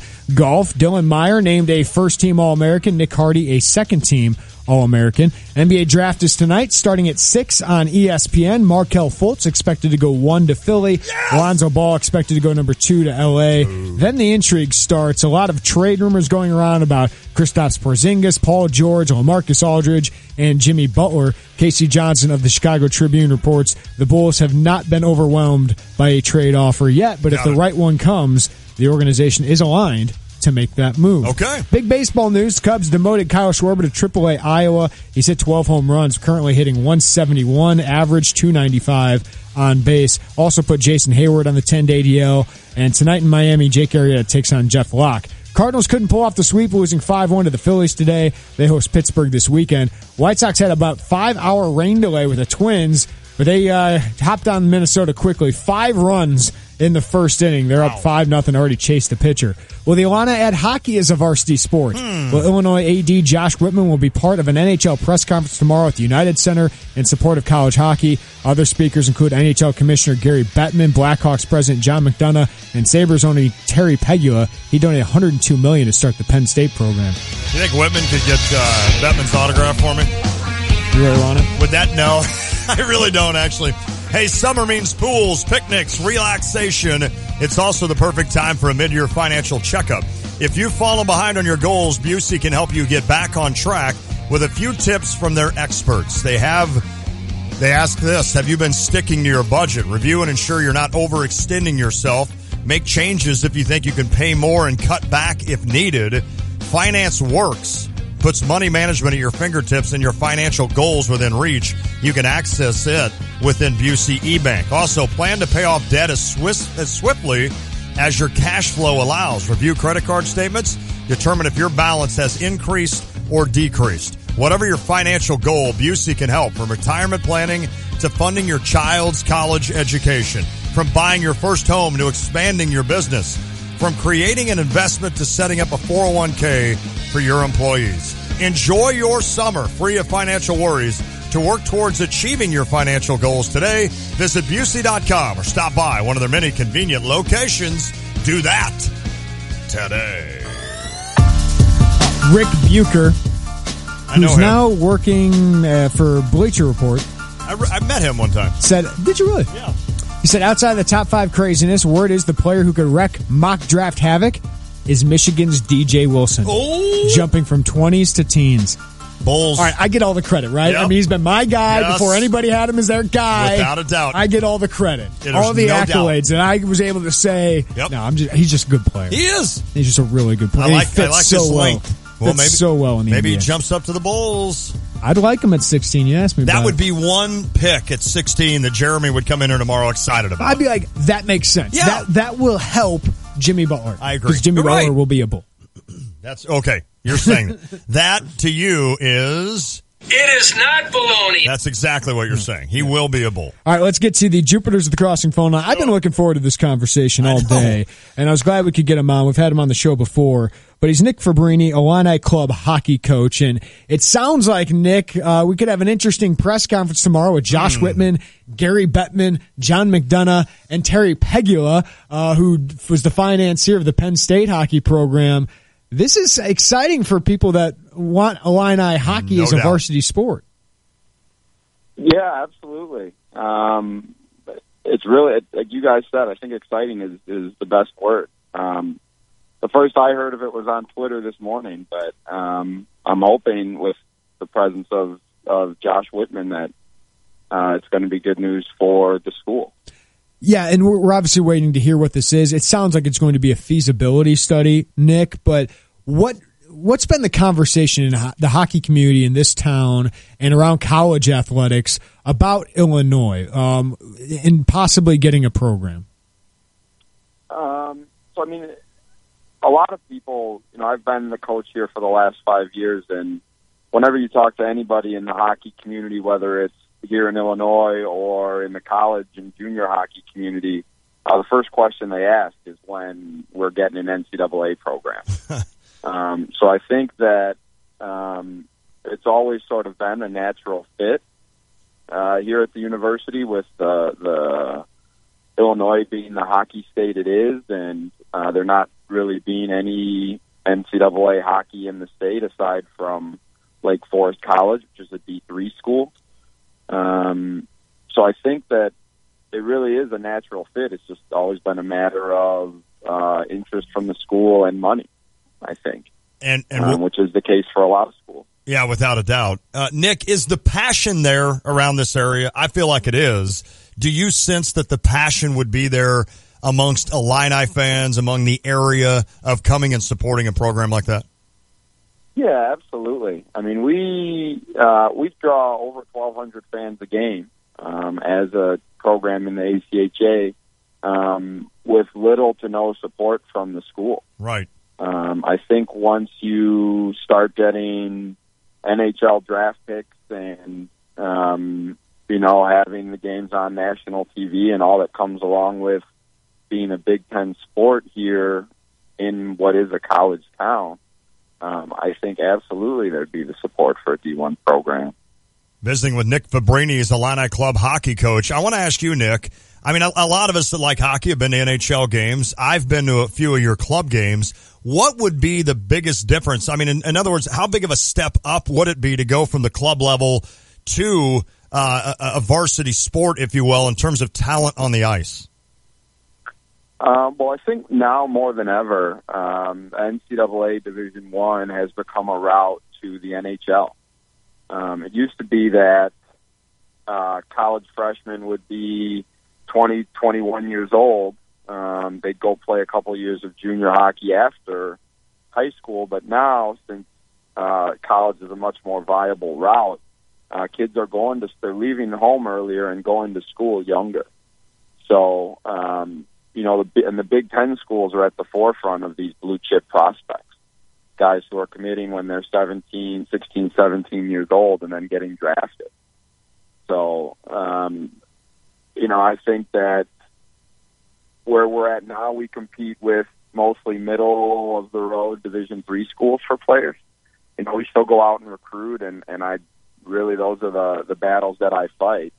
But when you're talking about NHL draft picks and players from the USHL, that's just a completely different level. I mean, how much does this state produce, Nick, when it comes to talent? It's really an incredible number. I want to say it's fourth. We're fourth or fifth in terms of Division I players who leave the state, and the number is somewhere around 40 to 45. There's a great organization called College Hockey Inc., which is on Twitter and has a lot of those statistics available and publishes them pretty regularly. But I know just out of the Frozen Four alone this year, I want to say there were 7 or 8 Illinois kids amongst those 4 teams. And if you expand that out to the 16-team field, I would bet it's probably closer to 15 or 20. Wow. Because I know there were a couple players on Air Force that we were recruiting and were in on late in the process before they decided to go play there. So there's a huge number of kids who leave to play not only Division I, but top tier Division III as well, which in a lot of cases is as good as some of the bottom level Division I teams in hockey. Great insight as always, Nick Fabrini, Illini Club hockey coach. We talked to you about this a couple years ago. We talked to Mike Thomas about this, who came from Denver University. Right. We know that program is a great hockey program, but there are huge hurdles to this, and it's mostly financial.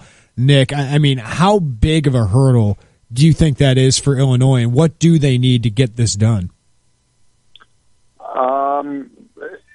I think that the best example, I think, for us especially is Penn State. They got roughly $100 million from Mr. Pagula, who you mentioned earlier. And that was to finance the building and the startup cost of the program. Arizona State is a school who is in a very similar position. Penn State was in our league also. I think they made the jump 5 years ago. That's right. So Arizona State was in our league and a team that was on our schedule regularly as recently as 2013, I want to say, or 2014 is when they made the jump. But they went with a much smaller sum. They got something like $35 million, but they're still looking for a rink. So I think with us being with potentially being a first-year program, I would think that you'd want to have all of those things in place before you decide to make that move. I was surprised, honestly, at Arizona State doing that with only $35 million. Yeah, that is interesting, especially when you contrast that to 102. Yeah, I mean, if you split the difference between 35 and 102, that's a big chunk of change. We keep saying Jimmy John. Hey, get on the line with him. We'll see. It is a lot of money. Nick, I wanted to ask you, we talked about this earlier, like the perfect rink size for like the University of Illinois if this came to fruition and a new arena was built, new rink was built. I mean, you say you draw 1,200 to your games, and I know I've been to them when they're just sold out. I mean, is 6,000 about what you'd shoot for? What would be a good number, you think, in terms of getting not too big of a rink, but getting one that you think would hold the fans? Yeah, I think somewhere in that 5,500 range. Anywhere from 5,000 to 6,000 seems to be about that magic number because the best part about college hockey is really the atmosphere. Right. You don't want to build a 15,000 seat arena if you're only getting 10. I think that you'd rather have 7,000 in a 7,000 seat arena than 10 in a 15,000 seat arena for the atmosphere's sake. So I think somewhere in that 5 to 6 range. If you look at the Big Ten schools, with the exception of Wisconsin, since they play in the Kohl Center there, most of those stadiums are right about at that capacity. Perfect. Nick, I don't know the numbers. I don't know if you do, but Division I hockey, can it be profitable? Can they operate in the black? Because I know it's a very expensive sport. I think even more expensive than basketball. So do you think it could be profitable? Yeah, based on what I've seen again on Twitter, with Penn State as an example, they've sold out, I want to say something like all but 2 or 3 of their home games. And a quick shameless self-promotion here, we actually beat Penn State in the national championship game in 2005 in Chicago, but that's neither here nor there. I love it. But, yeah, I think that, I'm sorry, I forgot where I was going before the shameless self-promotion then. In terms of being glory days. In terms of being profitable, in other words. Oh yeah, so I want to say that I've heard they've made money and somewhere in the $3 to $5 million range in each of their. It's in the last 3 or 4 years. I want to say again that's, I don't know if it's a College Hockey Inc. Stat on Twitter, but I want to say that in the last 3 years they've made close to $4 or $5 million for the school. How much would your schedule change? Would you automatically be like in the? I mean, obviously Illinois is in the Big Ten, but is there enough Big Ten teams to play like a conference? Can you win a conference crown? I mean, take me into that. How much would your schedule change, and how much would you have to ratchet it up to start playing other teams? In terms of, like, if the program does go Division I, do you mean? Yeah, in other words, right, correct. If Illinois were to do that and they had a program, would they, how much different would the scheduling be? And would they be actually in the Big Ten Conference with regards to playing for a conference title? So I would imagine so. Again, just using kind of past schools here as an example, typically there's a hybrid year involved before you become a full-fledged Division I member. Got it. So you'll play about half of the Division I schools and half club schools. That's what both Arizona State and Penn State have done. But that was before there was the Big Ten Conference. So Penn State being admitted to Division I, that sort of created the Big Ten Hockey Conference. Okay. Which they actually won this year, by the way. In their 5th year, they won the Big Ten Hockey playoff championship. So, I'm not sure exactly how that would go with the hybrid scheduling and things, but I know that in their first year, they'd play in the Big Ten and would likely play a good non-conference schedule as well, since Illinois is a name that I would imagine a lot of schools would want to have in their building. So I think, right away, I think it would be a pretty seamless transition as far as scheduling goes. Very cool. Nick, this is fun to talk about. It's fun to dream about. Do you think this actually happens? Oh, boy, I really hope so. Honestly,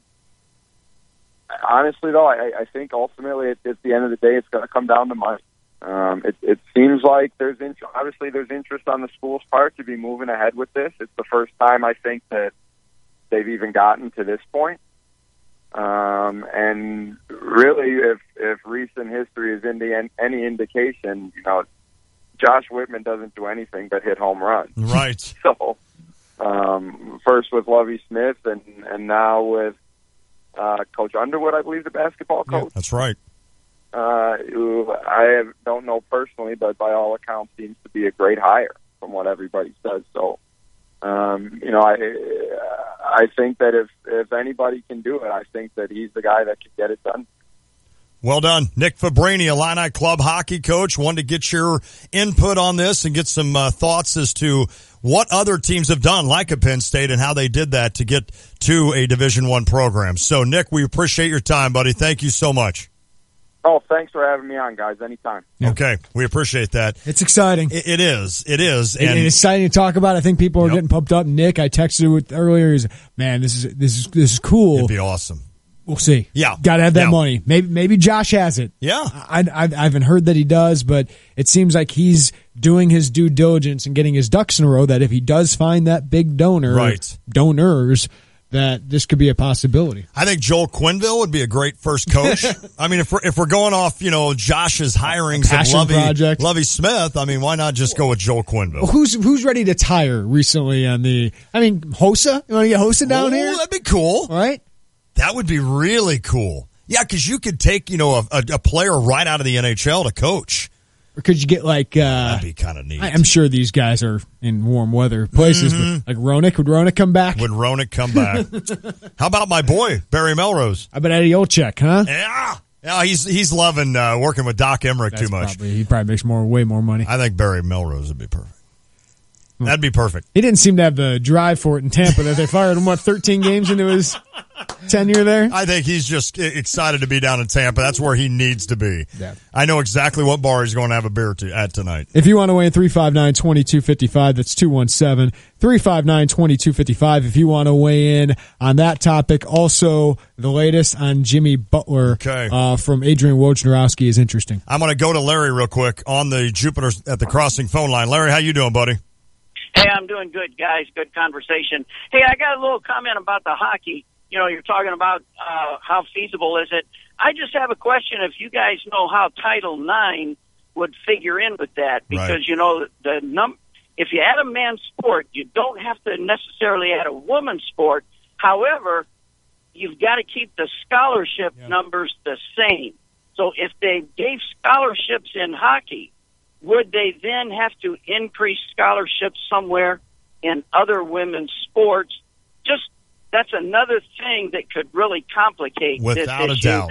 I thought I'd throw that at you guys and listen to your comment. Larry, thanks, buddy. Larry, thank you, because I meant to bring this up today, and I forgot. And that's another part of the cost. Yes. Is funding these scholarships, which people don't think about a lot. Those are all through the I Fund, right? And, I don't think it's been operating in the black here recently. Correct. So they need to have that funded every year. Okay. And ice maintenance every year. Doubt. So you not only need your program probably to take care of itself at some point, but you might need somebody to fund it throughout the process. So you could just add a women's hockey program. Yeah, I was going to say you could just do one of each, and then you'd be even. Right. I mean, you'd have the facility for it. Right.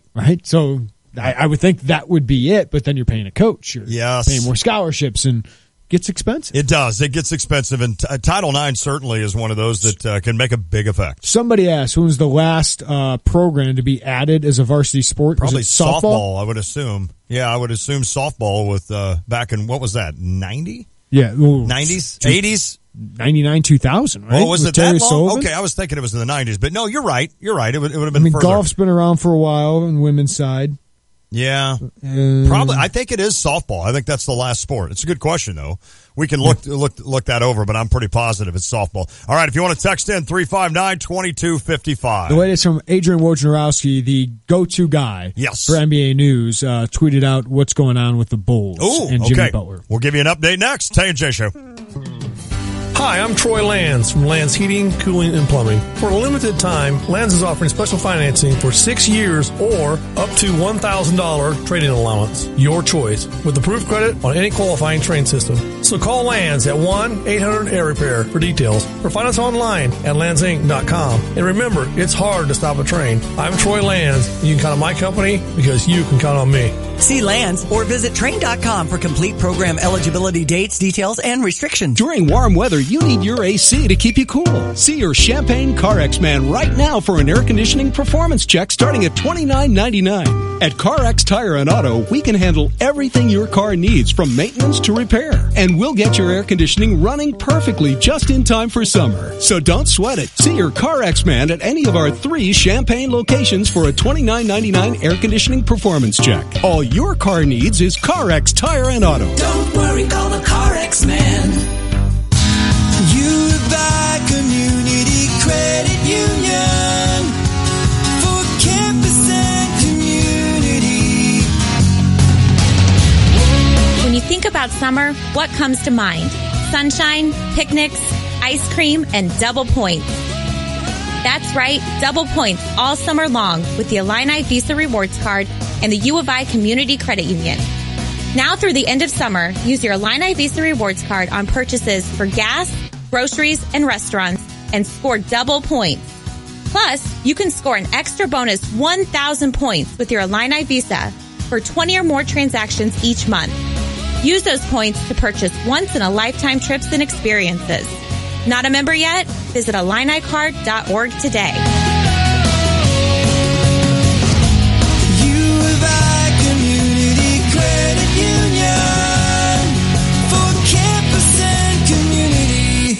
You already know Houlihan's Restaurant and Bar at the iHotel is a great restaurant, but don't forget about the bar. Fantastic drink specials and mouth-watering menu items from snacks to full meals. A nice selection of draft, craft, and domestic beers, and just about any cocktail you can imagine. Watch a game with multiple flat screens on all sides of the bar, or grab some tables and make it a party. Drink specials daily, plus Houlihan's is now serving a delicious hot breakfast 7 days a week. Houlihan's at the iHotel. Check them out at the corner of 1st Street and St. Mary's Road, just south of the State Farm Center. From buyers and sellers inspections before the sale, protect your future with AA Marshall Home Inspection Services. We also provide radon testing with results back in 48 hours. From Champaign to Savoy and Gifford to Gibson City, protect your future with AA Marshall Home Inspection Services. Get more details and schedule your inspection today at aamarshall.net. Sure, we've been called a mom and pop store. We take it as a compliment. After all, we are family owned and operated with 2 generations actively involved, and 5 of our team members have been with us for around 20 years each or longer. We run our business with old-fashioned customer service as our foundation, and we wouldn't have it any other way.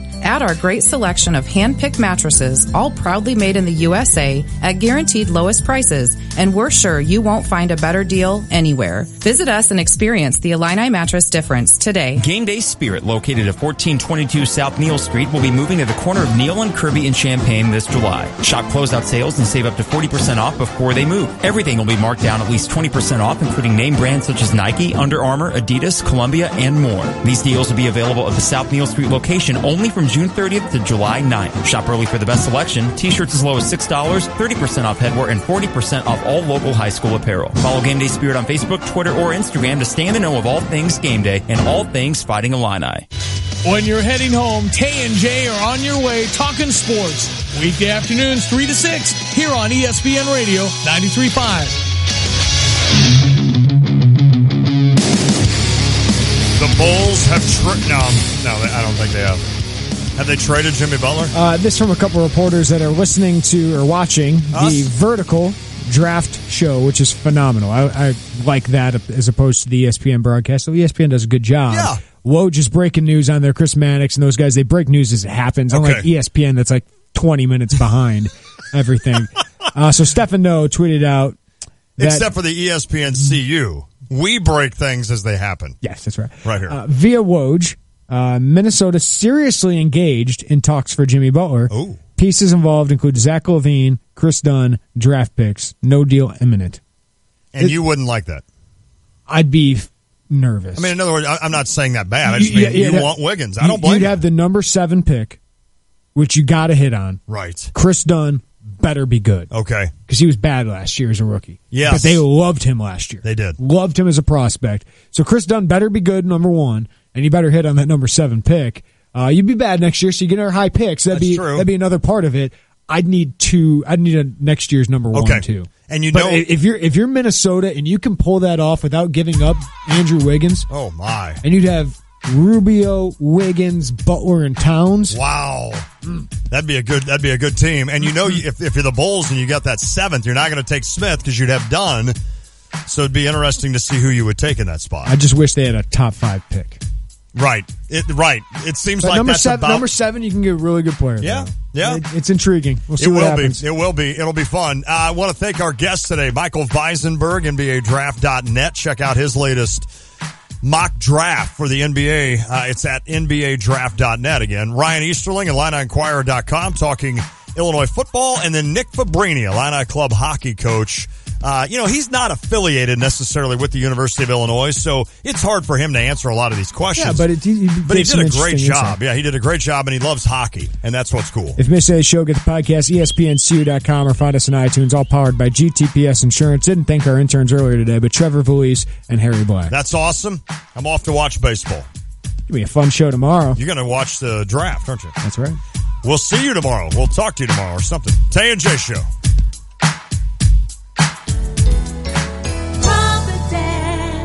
This is Chuck Lee with Provident Financial Group. Are you sure you're on track to reach your retirement goals? Wondering how much money you'll need to last your lifetime? Whether you're retiring in a few weeks or a few years, we can analyze your needs and create a plan that's right for you. Securities and advisory services are through Commonwealth Financial Network. Find us online at ProvidentFinancialGroupLLC.com. Partnerships built on trust. Member FINRA, SIPC, a registered investment advisor. When the tent goes up, the prices go down. Shields Auto Group's Great Tent Event, now through Monday only, across from the Super Walmart in Rantoul. Look for the big tent and save. 2 dealerships, 9 manufacturers. Used vehicles with payments as low as $149 a month. New vehicles priced at actual invoice. Discounts up to 25% off MSRP. Great Tent Event, now through Monday only. Shields Auto Center and Shields Auto Mart have combined their inventory for this gigantic event. Over 300 vehicles. Ford, Chrysler, Dodge, Jeep, Ram, Chevrolet, Buick, GMC, Cadillac. 0 down payment, 0% financing, up to 72 months. Cash rebates on the spot financing. Top dollar for your trade. And almost every vehicle we sell comes with a full powertrain warranty. So you never, ever have to worry. Shields Auto Center and Shields Auto Mart. Great tent event. Now through Monday only. Across from the Super Walmart in Rantoul. Look for the big tent and save. Unapproved credit payments based on 5.99% interest for 48 months. Tax title license and 1,000 down. Stock number 40532. Life is full of twists and turns. You can't see the unknown, but you can certainly prepare for it. Pekin Life Insurance Company offers a variety of term and whole life insurance policies that are designed to meet the needs of individuals and their families. Options include transitional life, universal life, preferred whole life, family term life, and many others. Visit PekinInsurance.com or ask your local Pekin Insurance agent about an affordable, beyond the expected life insurance policy that's right for you. The deals keep going in June at Ford of Hoopston and Chrysler Dodge Jeep Ram of Hoopston. At Ford, save up to $11,000 on the popular Ford F-150 and up to $6,000 off Ford Explorer. At Chrysler Dodge Jeep Ram, get a Jeep Cherokee up to $6,000 off, or Jeep Renegade has $5,000 in savings. Chrysler Pacificas have up to $2,750 in savings, and Ram trucks as much as $6,250 in incentives. Near the intersection of Routes 1 and 9 in Hoopston, or online at HoopstonChrysler.com or FordofHoopston.com. Time is running out to register your child for youth football. Go to CIYFL.com to register now. This year's championship will be held at Memorial Stadium October 15th. Also, register now and your child will receive 1 ticket to Youth Football Day with the Fighting Illini. Registration ends June 30th, so hurry. Go to CIYFL.com. That's CIYFL.com.